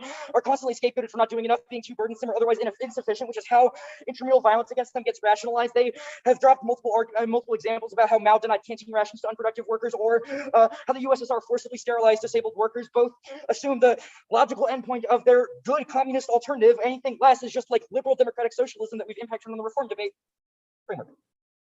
Framing issue. In order for you to care about anything Harvard has said, they must, when they are allowed to read framework in the first place, we have impact turned that because it's a bad faith attempt to conserve plan-based debate as universal when you know it's not. Framework debates try to answer a question that was resolved when Emporia united the crowns. To make debate a home, we have to stop pretending that we all come to debate for the same reason, to debate in the same way about the same thing, which framework categorically cannot do because it only values plan-based debate. So even if they allow for K's in the neg or soft left 1ACs, it doesn't matter because it's not what we fucking asked for. Access decided at the top. Harvard assumes our argument is about being literally removed from debate, whereas our argument is about how they refuse to engage disabled people unless they are rehabilitated into a proper form. Think about this performatively. Harvard demands we accommodate them by assimilating into their model while they refuse to accommodate us. I haven't done plan-based debate since my novice year in high school, not because it let me cheat and win more debates, but because I'm fucking autistic and slow and like to rant. Their model erases the need for access by presuming the competitive individual as universal, i.e.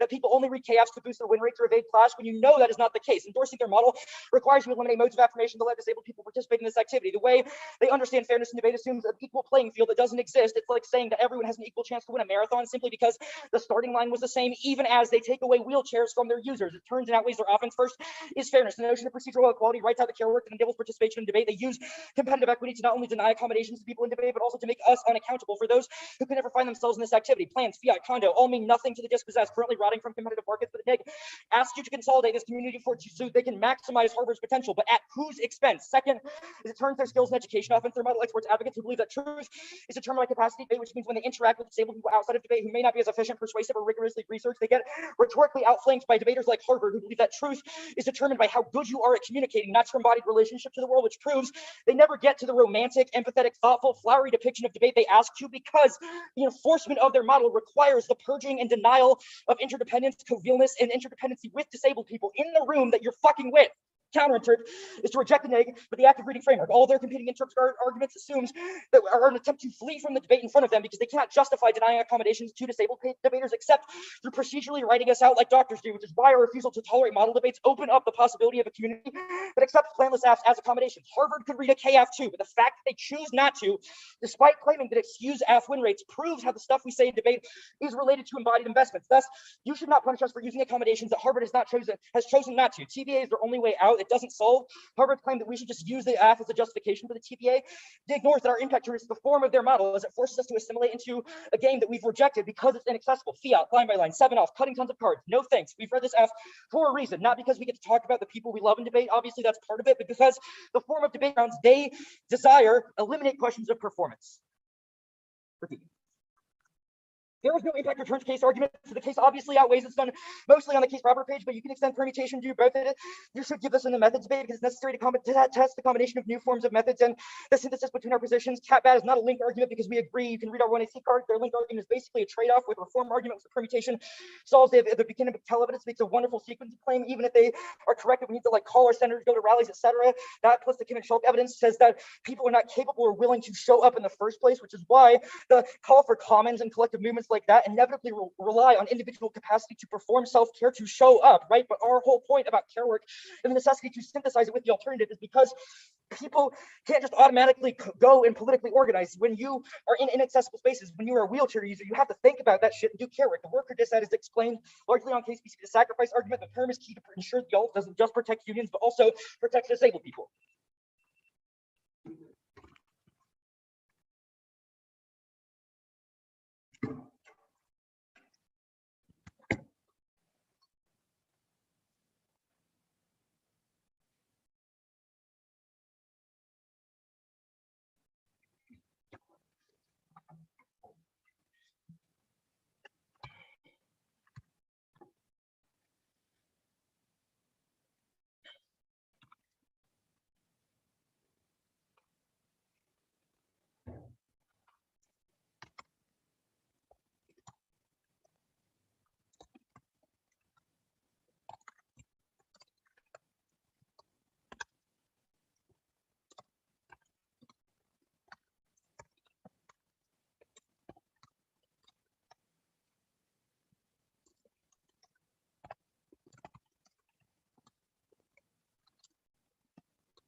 Good point.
Okay, that'd be good. Okay. Can you hear me all right? David. Great. Is everybody good for an order? It's the critique, framework, and then case.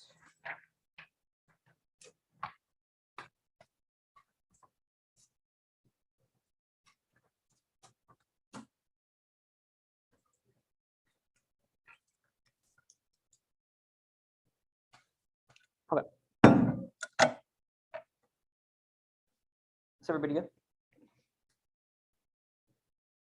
One error drops a lot of defensive arguments. I'm kicking and can see the permutation, but they don't answer. 3 arguments have implications for framework and case. First, presumption. What is their method of changing people's minds? They've identified care as important to debate. How do they change debate? How do they change the overall world? How do they change how disabled people are forced out of work, forced out of debate? Nothing about their voting affirmative changes people's minds. How they view competition, which is a presumption argument and a solvency argument that should color most of the voting affirmative case. Second, planning is good. Kilos of politics is good. All stories have conclusions. Otherwise, we devolve into constant ethics about what we personally should do. We should think about how the world would be a better place because that's the logical endpoint of their 1AC. They've thought about how debate the world can be improved, which is reason that you should hold them culpable for their model of debate. Third, ballot is key, or ballot solvency arguments were all dropped. You should not think of voting negative as exclusion of them. That idea of the ballot as a referendum on GMU of them as them personally invest the judge in a toxic, parasitic manner that makes you transcendental renderers of ethos of ethics on GMU personally, which is a terrible model of debate. And every time the 2AR says you were excluding us, you should think that is a bad model of debate and a bad investment in the ballot. The framework.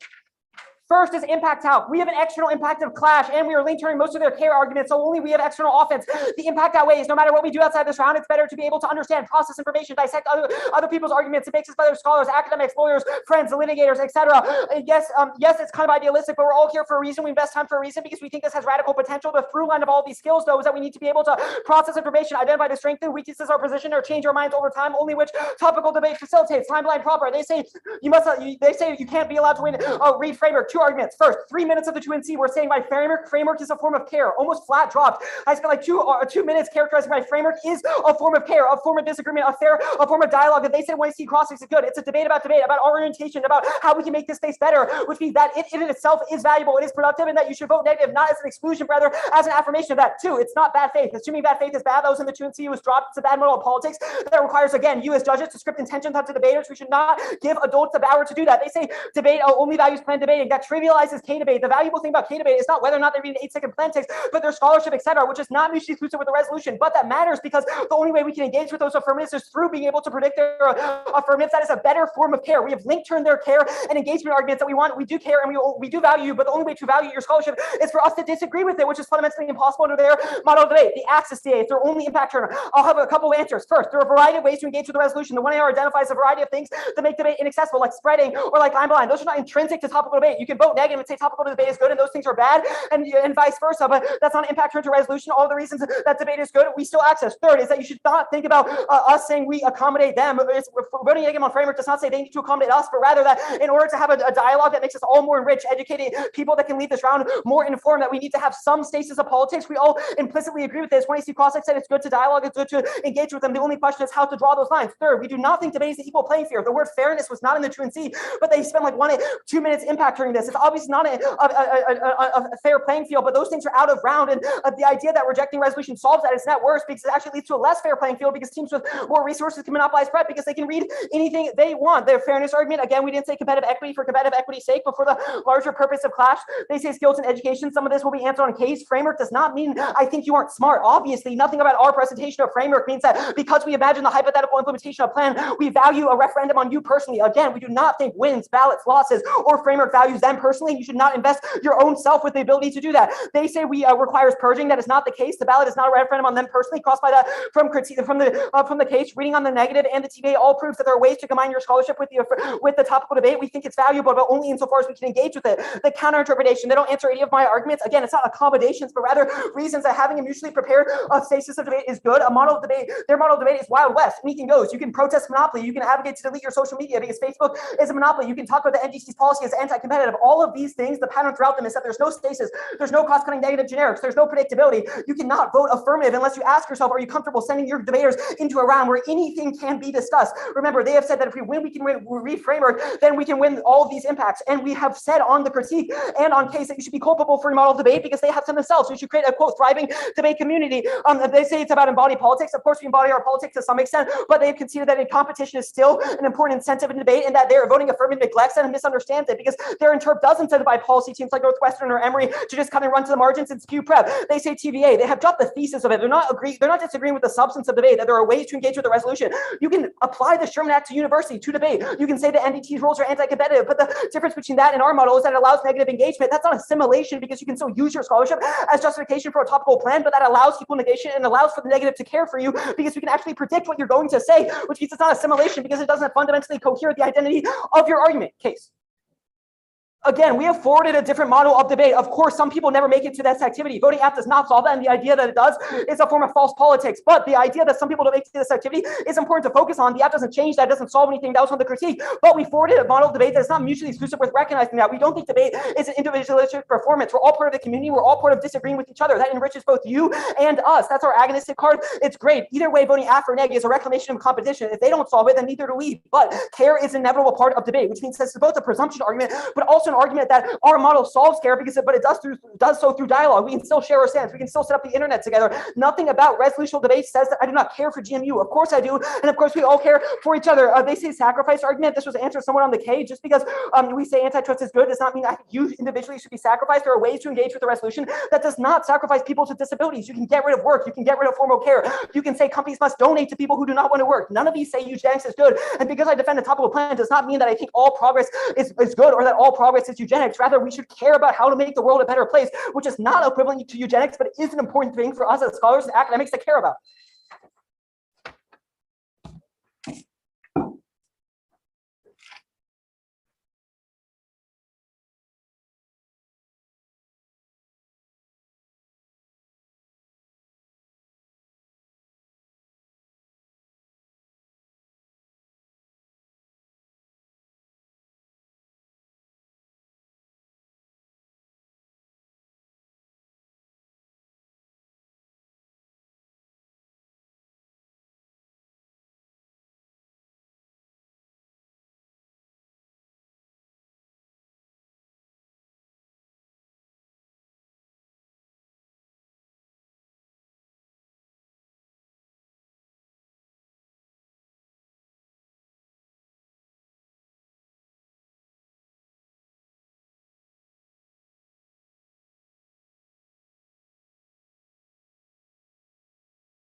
Okay. David, you here? Yep. No, we Oh, see. okay, but I see your mic came on and off, so I will. Hey, can you hear me? I can hear you, yeah. Oh, cool. Yeah. All right, cool. So we're good. What are you trying to say? You couldn't see the thumbs up because your panel. Well, you can see it over here. Oh, I don't know. Okay, it's all good. Case KT.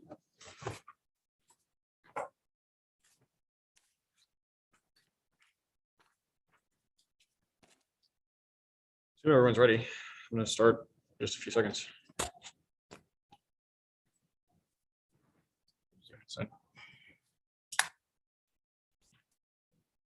This debate is a time and place to honor the legacy of the people who have come before us and negotiate what it means to be part of the community and the canon of the debate. The reason we are here reading this app is to try and come to conclusions about what debate has meant to us. For us, it's a time of reflection, which is why the app is a collage of our time in debate to present that the number one thing that leaves debate with us is the interdependence that we cultivate in it. What's so upsetting in this debate is it's clear that Harvard cannot see framework the way that we do, or they are willfully ignorant of framework's implication for disabled people. This is the sacrifice to sad. To them, framework is a routine protocol against the chaos, not something that is violent and exclusionary.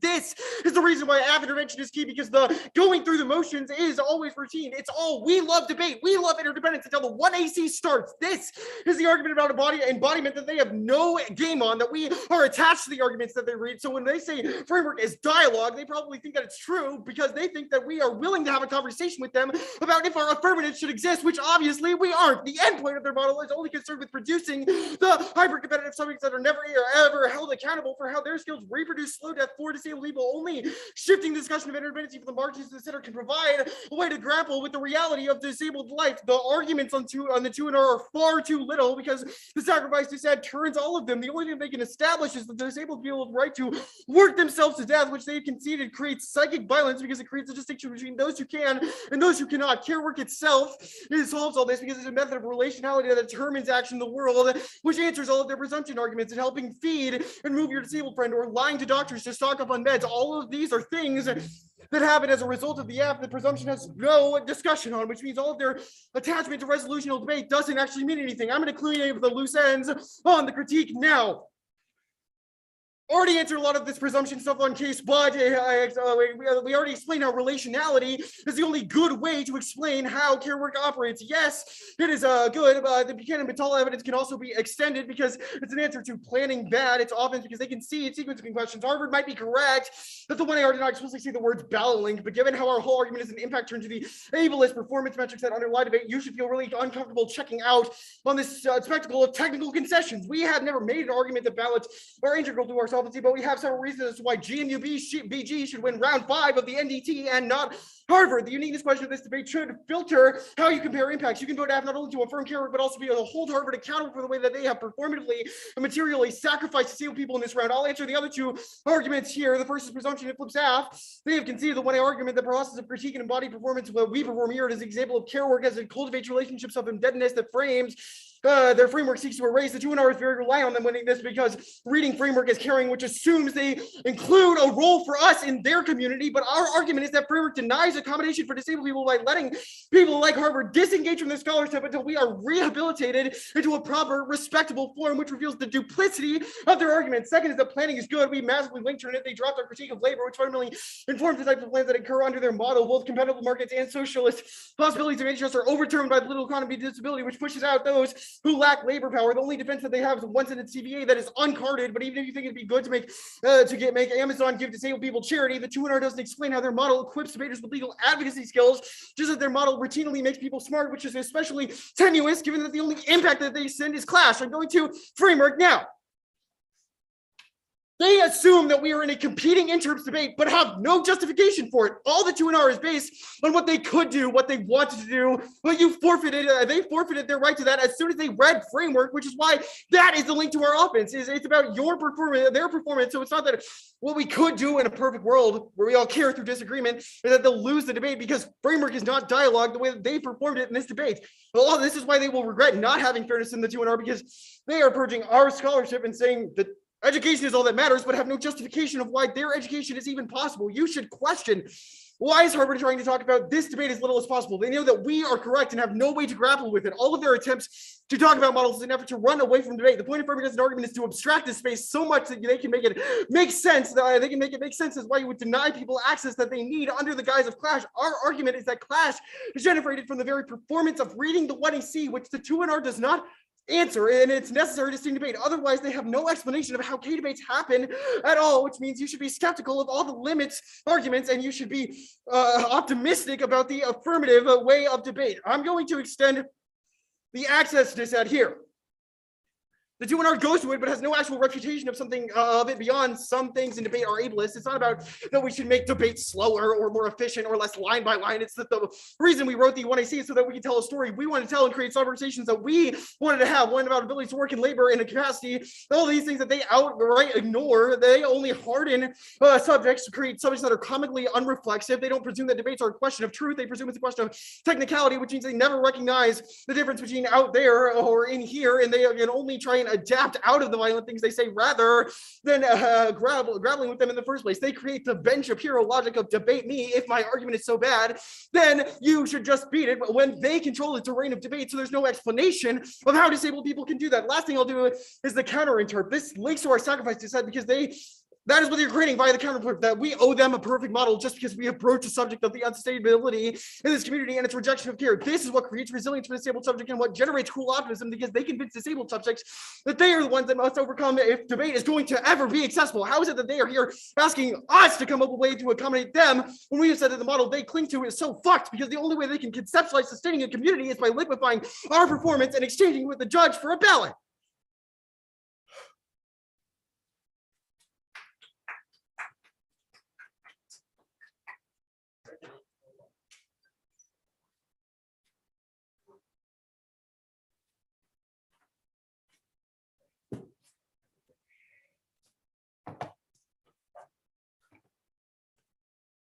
I need to plug in my laptop. I need to unmute my mic.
I can join back. Too, just be silent.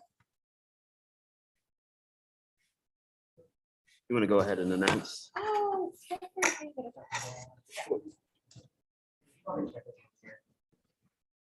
David, you there? Yeah, I'm good. Oh, I should probably turn my volume on. Huh? Uh-oh.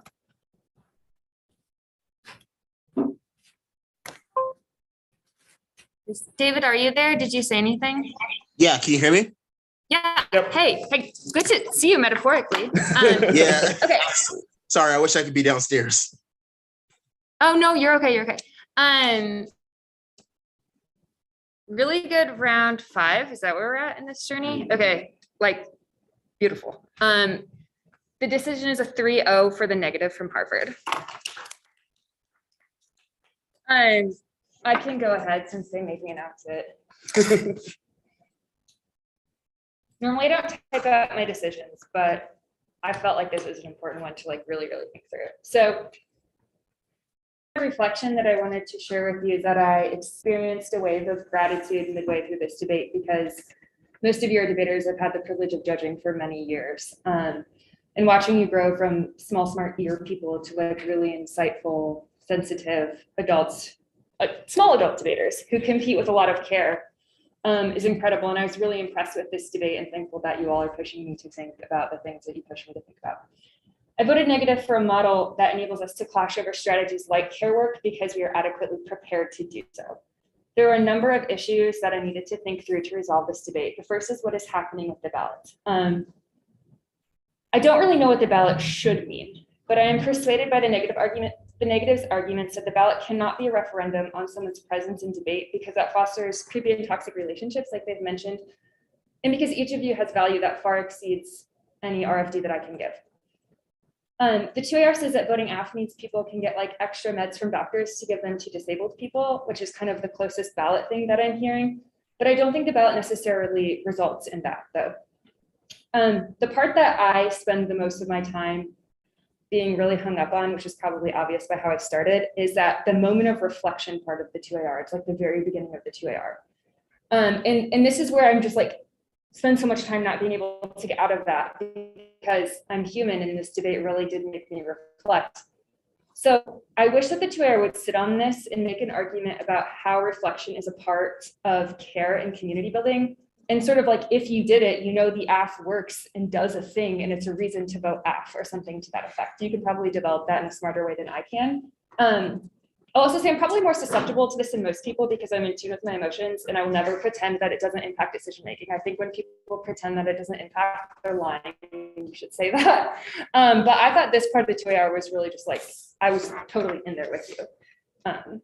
So yeah, okay, the accommodation part of the debate. I wish that I heard more about this from both sides. I'm left asking, what would a like proper effective accommodation look like for people in policy debate? And it's a question I take really seriously as a teacher and that I've recently thought a ton about, and I'd be happy to talk to people after this too, if you want to talk about it. The big push that in the 2AR is that Harvard has denied the AF accommodation, I think. I think this is smart, and at the same time, I struggle with it because I would typically understand your interpretation or model as what constitutes that you should be able to have. But there isn't one. So then I'm like, maybe the 1AC itself is the accommodation, but maybe it's the 1AC plus the negative shouldn't read topicality as the accommodation. I just end up asking a bunch of questions. And so that's why it's not like enough for me to go AF on. The next question I think through is, do models matter? And I'll start by saying I don't think I've ever judged a debate quite like this one. So again, this is a part where I really had to like think through a lot of things. It seems that everyone in the debate agrees that engaging the 1AC, having good thoughtful responses to it would be a good thing, perhaps even a form of care.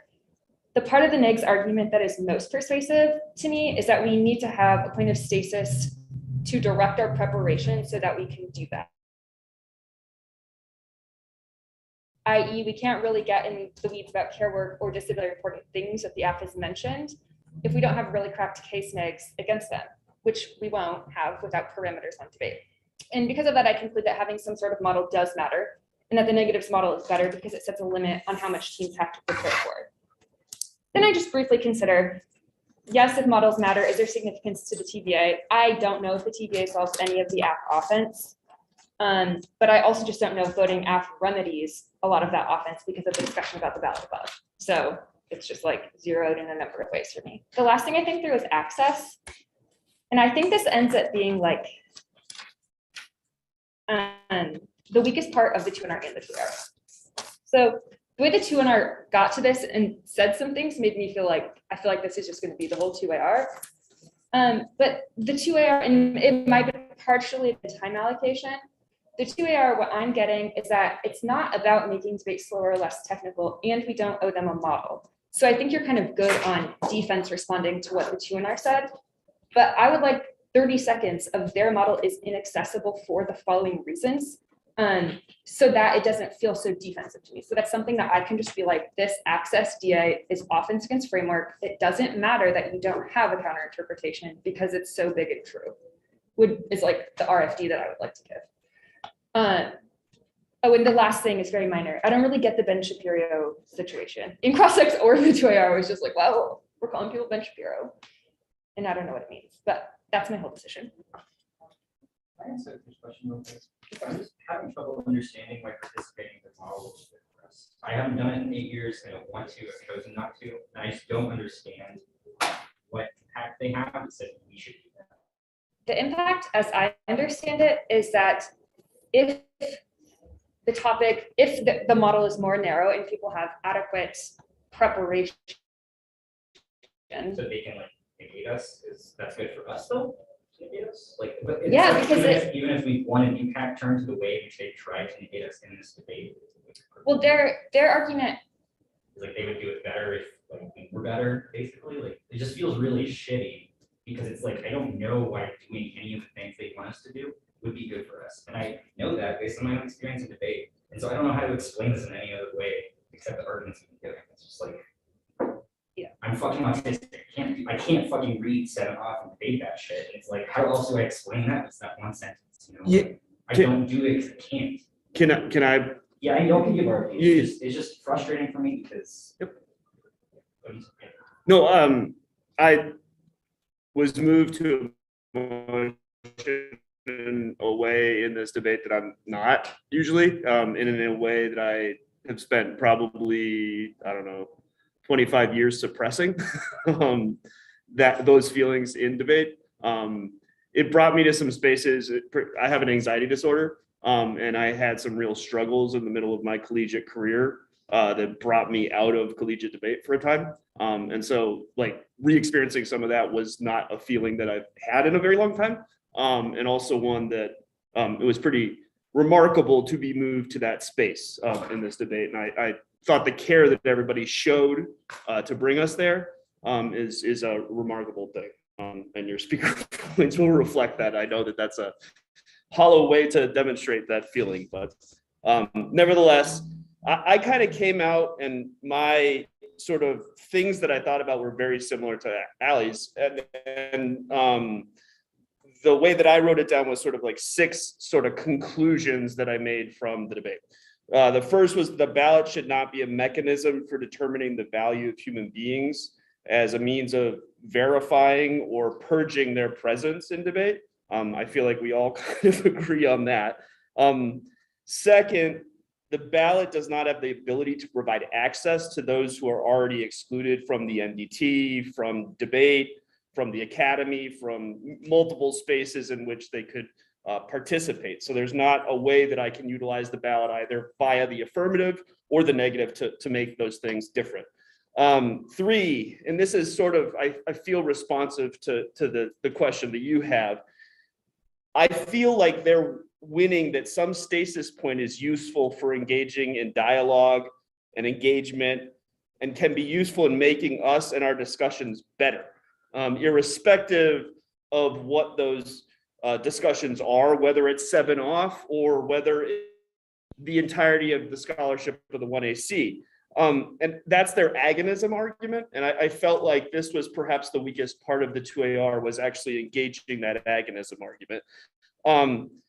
You know, I'm going to sort of take the text of the piece of evidence that they read in the 1NC, which I actually thought should have been a far more better focus of the 2NR. because it's a really good piece of evidence. And so what I draw from it is that framework or T or the resolution is a means of establishing provisional restraints, limitations, or norms that allow us to recognize our vulnerability to one another within an ethic of care. And so that evidence is quite good about talking about how there needs to be some agonism that exists with us to make us better, to improve us. Yep. So I don't think our argument is that debate is bad. Though. I don't think we said engaging us is bad. So I think they have to win a comparative basis, then I guess. So maybe are you all saying we just did not explain how? Yes, and so I'm coming to that because I think that's the part that is tough for me because I'm evaluating the existence of a stasis point. To be like, here's what you should have done. We have to already spend so much time explaining why what they did is bad. You know, like it just seems like really impossible for us. Because the question is, so there's a characterization of what they did as necessarily being a bad thing. And I think that they're saying framework is agonism, right? The resolution is agonism. It creates a stasis point. It creates a norm, not a permanent norm, but sort of a conditional norm by which we can have a discussion that makes us all better and makes us interact with one another. Truly our answer to this argument is that the way in which competing interfaces operate is through the explicit foreclosure of planless permanence, which Right. means that it is not agonism that categorically removes the possibility of accommodations that we are asking for being included in their mind. Which brings me to tenet 5. The alternative, they do a very good job of characterizing in the 2NR as the wild, wild west, right? It's the absence of a stasis point. It's the absence of a conditional norm. It's the absence of a conditional. But we said no to the interp debates, and that assumes that you're granting them our interp is nothing, right? Well, I don't know what else to do though, right? Because there is a 2NR argument. Says filter impact calculus through the uniqueness of this debate round. Right. Round 5 of the NDT. Right. So it's not about models. So it's about whether they should have engaged us, right? Why? Because we're here and they're telling us not to read our apps. We shouldn't engage you. I mean, literally, it's not much we are. It's like every move they make in this debate is to make this debate not about this debate. But I don't. Speak past the single people in front of you. But that also requires me to inscribe upon them some sort of malintent. It doesn't. Their intent Which I don't think it's is about what they did to us. which- in this debate. Like they're nice people. They're super nice. Right. They're not evil. I don't give a fuck about that. Yeah. But it's like intent is not the problem. Right. So. But I don't know. Like they don't even have a competing interests good debate like in a T sense. Well, I think they do. I think that's what the agonism argument is. Well, That's the net benefit, right? If we are to be, I mean, that evidence says directly that it makes us more vulnerable and caring for one another if we're engaging in agonism. I mean, like competing interests versus reasonability, which is like functionally what I think. What's the difference, right? That's what they're articulating as what a competing interpretations debate is, right? It's about creating a space, a stasis point, something that we can utilize as a norm. That is bad though, Why? because that holds us culpable for shit that like they're like literally in the 2NC, they're like, we'll read a policy app from 3 years ago because you keep reading K apps, motherfuckers. It's like, well, okay, why is that our fault? It's not a question of fault though, right? You're saying I'm not ascribing that malintent to you either. They are. They said that. They're not though. Well, they didn't go for the 2NR, but that's okay. No, I mean, so I'm looking for a stasis point. The stasis point I have is the resolution. And so that stasis point establishes a better ethic of care from one another, makes us vulnerable to one another, and increases and enhances the discussion that we can have. And so the rehabilitation arguments that are like, this produces a relationship where you only interact or believe disabled people are worthy of being listened to, insofar as they can rehabilitate themselves into. Because I don't think that's true, right? I don't know. They wanted to get. I don't know why compliance with the resolution is either mutually exclusive with the scholarship or discussion or stories of the 1AC. So TBA. It's not the TBA. I mean, it's a question as to whether or not it's mutually exclusive, right? Okay, but do you remember the moment in the 1AR where it's like the reason we don't do this type of, like, it's just so paternalistic. It's like, it's not like I don't know and give a shit, right? It's like I've chosen not to do this style of debate for a reason, Yeah. right? So it's like the reason it's inaccessible shouldn't be something that I have to like warrant. Shit, it's research, I have work to do outside of debate, like Like, why is that something that we have to spend so much time convincing you that it is impossible for us to do? And that's been the shit that had to do for the past 7 years to be here in the first place. Well, perhaps there needs to be a different stasis point then, right? Perhaps the affirmative could be about creating some sort of other non-resolutional, encouraging policy debate-based stasis Do we point. need a model for debate that? It's like, because that ultimately just seems like what you want is for us to provide a model of debate, which is like fine, but that's not really our strategy in this debate. And I feel like we're trying really hard to invest into like, that is a like stacked deck against us. And those are, Because it's impossible for us to fucking define what an act, like a model of debate would satisfy everyone. There's not a convincing articulation. why would the absence of a model, however, be not more problematic, right? It shouldn't be our burden to elucidate that though, right? Because it's like, I'm not asking you to elucidate it, but I'm saying that's what the demand for a counter-interpretation is, not. it's not a demand for a Well, counter-interpretation. I'm not trying to. I'm saying there's a net benefit to the existence of a stasis point that they are reading. Yes. There is no net benefit to the absence of a stasis point. But do you, okay, so do you just think like the one AC we read is undebatable, there's no stasis, or like a predictability? Well, I think you could create a stasis point. Do you It's a think limits reading- argument. I understand it's a limits argument. Okay, that's what I'm trying to get at, is like, the stasis thing is like, the one AC is the point of stasis. Yeah. Like, I think for me, and just tell me if this is answering the question, like I hear you when you're saying the counter-interpret debate is always a huge uphill battle because there's always some sort of limits DA. And in my mind, that limits DA is much smaller than the no interpretation one in a lot of debates I judge. So if Well, I that's what I was judge, trying to- if I judge you again, just being like, this limits DA isn't that big, and debating then technically because you know how and you're good at it, on like how big is that limits DA versus the very big one that they win here.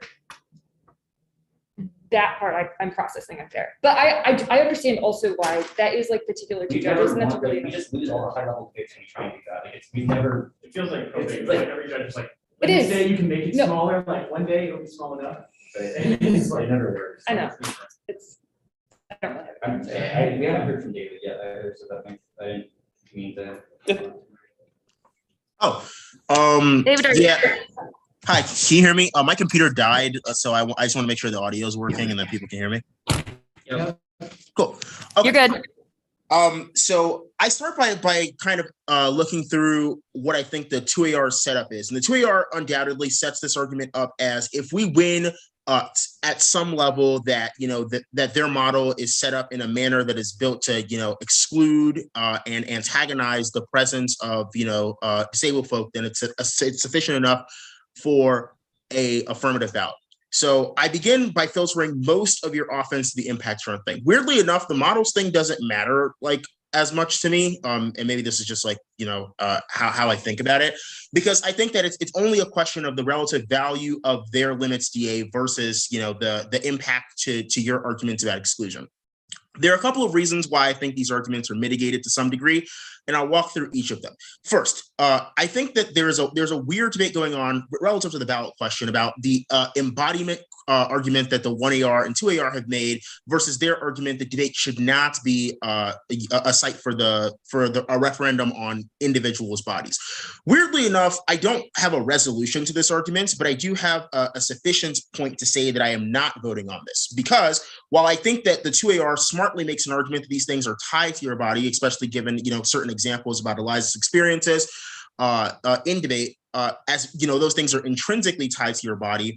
That makes it, all that does is make it impossible for me to say that your model is bad because it forces referendum. It does not make the inverse claim that I should vote for you because, they somehow disavow embodied experience in debate, right? So at that level, I can't vote on that layer of the impact turn.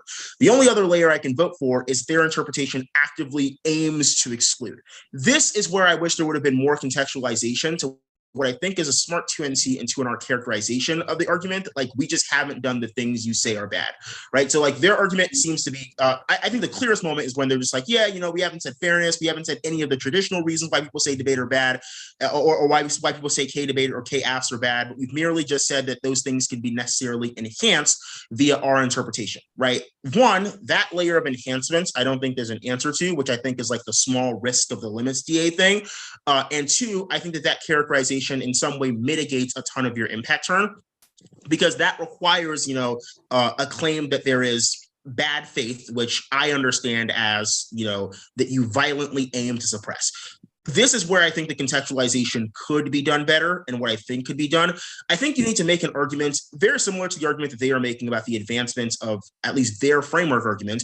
You need to make some sort of argument about how debate and policy debate in general has switched rhetoric and language to both be accommodating and excluding. Ironically enough, the pure divide between accommodation and exclusion, I think, hurts you in this debate, because the 2NR just sits down and is like, look, we tried everything to accommodate you besides merely saying that you should get to read whatever you want.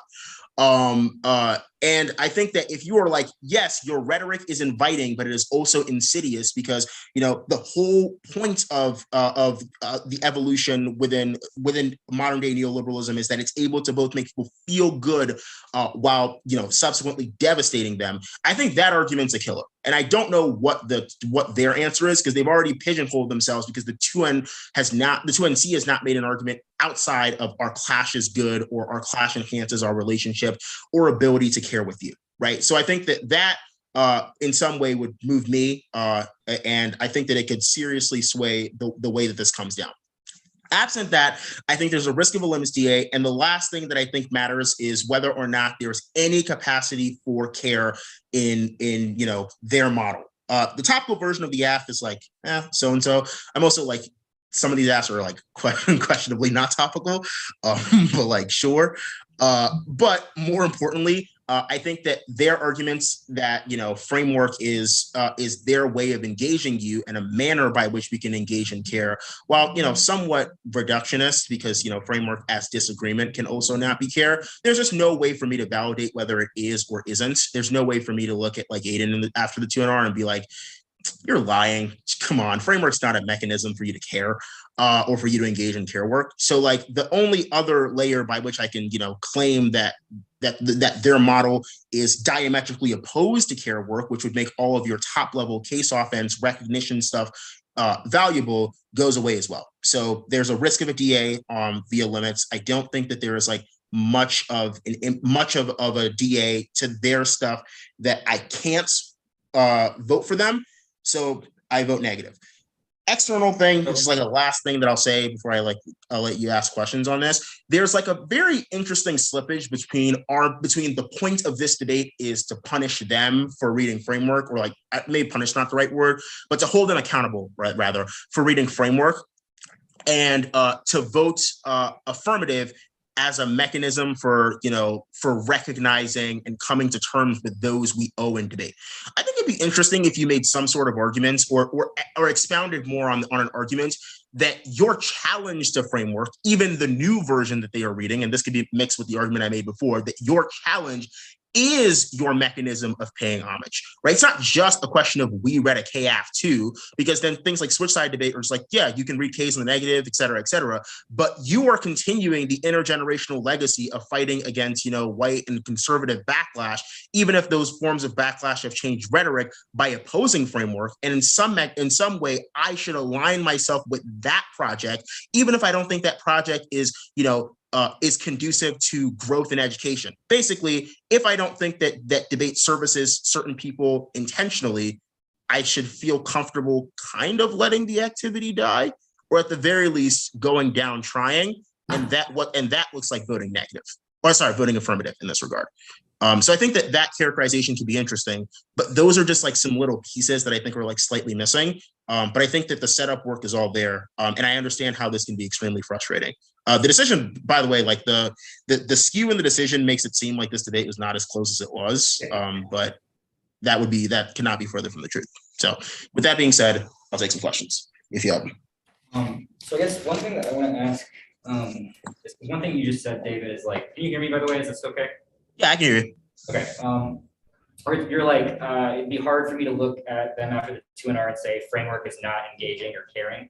Do you think we could tailor, like one of the ways to develop a distinction about why framework is uniquely bad is to like just go back to the actual distinction between T and framework, and it's like topical negotiations and like parts of the res that are like negotiations for debate. That's different from like procedurally and uniformly imposing plan-based debate as gospel. And like that is the sort of denial of accommodations, is like the centrality of fiat policy. Like, is that helpful? Yeah. Or they're Yeah. So I think, yes, that is helpful for me because it sets the divide that then produces some level of a constraint on what I should consider as a barrier for framework as care. Right now, there's like any form of engagement with the 1AC continues the project the 1AC began. Therefore, it is care work. Right, establishing a barrier that is like there are forms of engagement that are not care that are not care, because they do X, Y, and Z. For example, they preach, plan-based debate as gospel would be helpful, right? Because then it would give me a metric by which I could look at the 1AC's active engagement versus just saying engagement good, bad, right? Like I think the point of both Allie and Adam's RFDs as it began was we all agree that engagement to some degree is good, right? So then they get to uniformly say that enhancement of that engagement is better. This would change that distinction, right? So for example, why is this would just be as simple as asking the question, why is framework in active care? Obviously they'd be like, well, how come you get to question my form of care? And then, you're in that debate. But I feel like you're kind of suited for that debate because you've already established there are forms of care that can be violent. And if they are so, we should reject them. And no one answered that part. So I feel like that's fair game.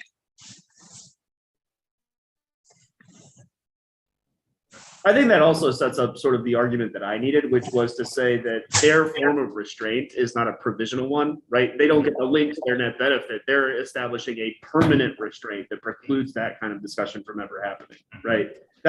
You're sort of spotting them the link to the net benefit as opposed to contesting that link to the net benefit. There's ways that you can establish provisional norms or provisional categories that they're not doing. Would you all feel more persuaded about like the limits of this argument for characterizing the way David is saying? We're like, yeah, maybe it's fucked, but this is better than what we have now, like debates. Maybe we should just let it die. Like, is that persuasive to you all? I mean, given that you're not reading a counter interpretation, I think that's kind of where you have to be in a debate like this. And I think rather than let it die, I think it's more like a try or die angle. Yeah, I think the try or die angle is I don't really want debate to die, but I'd also like to do the type of debate that I like to do. So seems like, yeah. I'm into that actually. Try or die and care work is the way to make it happen. Yeah. Anything else? You have a question? It's just on the TBA/read on the neg. It definitely wasn't a big part. I think all of those comments were 100% right. And I almost feel like in these debates sometimes it's less like I want a specific plan, just trying to show that like the 1AC scholarship could be combined with the resolution. Like, do y'all have thoughts on how to do that? I don't know. There's a way in which calling it a TBA in a debate like this feels pejorative, maybe not pejorative, but just sort of like silly, right? Because your argument is, you don't want to have to give them the app to run. This is about their individual stories. And so conceptually just saying that the absence of mutual exclusivity, it's not mutually exclusive to me in a debate like this is better than providing a list of TBAs, frankly. I just didn't know what the TBA was because I know very little about the topic. I thought you debated it kind of well, at least in the cross-ex. I thought you were doing well. I don't really feedback on that. As opposed to a bunch of different TBAs, I thought the one that was most compelling was the one about the university, right? Yeah, because same. there was so much discussion that was focused on the university. And so perhaps if you wanted to focus on one. Yeah, and actually only wrote that one down. Yeah. Okay. Because like it almost felt like a worst of both worlds situation at points because I wasn't giving a specific one, but I also wasn't making an explicit argument that we don't need a specific one. Yeah. So just choose one lane. Choose one and sort of articulate the dimensions of it and why it would be topical. Because I was definitely left with, I think David mentioned this. I was sort of left with the question of why would those ones be topical under the several different T interpretations you read? Yeah. Why would that one work? This is an incredibly small thing, but I think important in this debate would be, you called it topicality in the 1NC. I would have continued to call it topicality because framework does feel more like a rigid fiat-based thing, right? When you're trying to make generally the argument that the resolution doesn't necessarily exclude them. So a small thing, but an important thing. There's one thing that I kind of want to add. So weirdly enough, I think the TVA stuff is fine. In this debate, there's simply no version of a topical version of the app that's going to encapsulate, in particular, the feeling, kind of affect, performance that goes into the 1AC. So it's going to be pretty hard for me to be like, yeah, I think that this is a thing that necessarily solves the app. So I think going the proof of concept route is just like, not only is it like the preferable option, but in some ways it's the only option. And if that's done, I mean, maybe you spam TVAs, but I don't see the functional distinction at that point between spamming TVAs and reading one. The more kind of like the weirder thing that wasn't really a thing here, but I think could be if in certain debates. Is so there is a conversation pretty early about what other schools would do, right? So teams like Northwestern, Michigan, taking advantage of that model. And they're like, but those teams will also read 7 off in response to the policy version of the app that we would read, right? At some level, you started doing this, but I think there might just be some value in being like, yes, they're assholes for doing that, but that is also preferable and good because like, people will be assholes and attempt to discredit you all the time. Like all the mentions of like Ben Shapiro. It's like I like to imagine if Ben Shapiro was in debate, he'd probably read like 7 off.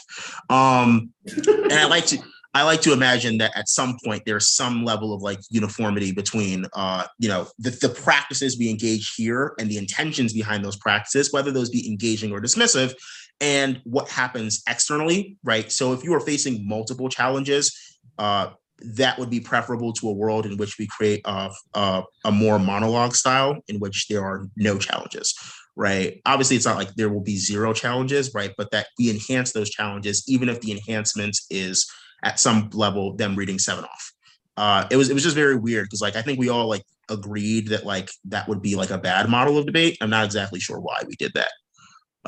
It didn't affect the debate at all, but a thing to keep in mind for the future. I just have one little thing for you, Harvard. Aiden, you said the weirdest thing I think I've ever heard anyone say. Eliza asked you, so should all chaos just have to lose? And you said, we do not think, and I think I'm quoting you, we do not think untopical acts should be accompanied by a ballot. Which is just like, what?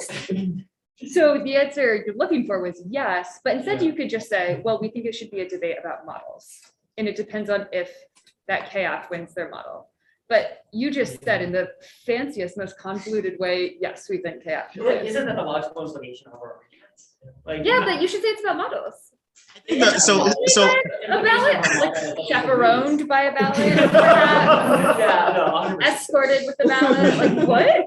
Yeah, that was a bit strange for me too. I think the phrase that I've normally heard to describe that sentiment is that topicality is a win condition, not a norm established. I thought the language was weird, but it's cool. It's cool every once in a while. This is the NDT. We need some level of pomp. Just at some level that seemed a bit strange, but. I thought you were generally cagey during that portion. Otherwise, I thought you were excellent cross-examination. That was this unnecessarily cagey portion of cross-ex, and it sort of goes to, I feel like I'm harping on this far too much, but this distinction between topicality and framework, right? I think you can say, no, you can read a critical affirmative. It just needs to be topical.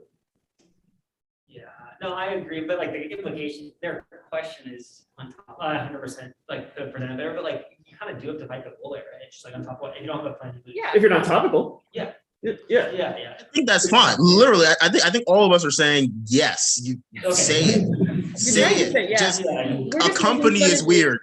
No, I never know how to phrase that. Like, yeah. No, that makes sense. Good job, everybody. Chaperone. If there are any other questions, y'all have our emails. Great debate and good luck to y'all the rest of the NDT. Really also want to co-sign the notion that a Brio decision does not satisfactorily depict the. Bye, David. Bye. Your computer's It's great. It's great to see you. It's fine. It's yours. I don't know where the buttons are on there. Good to see you. Good to see you. Bye.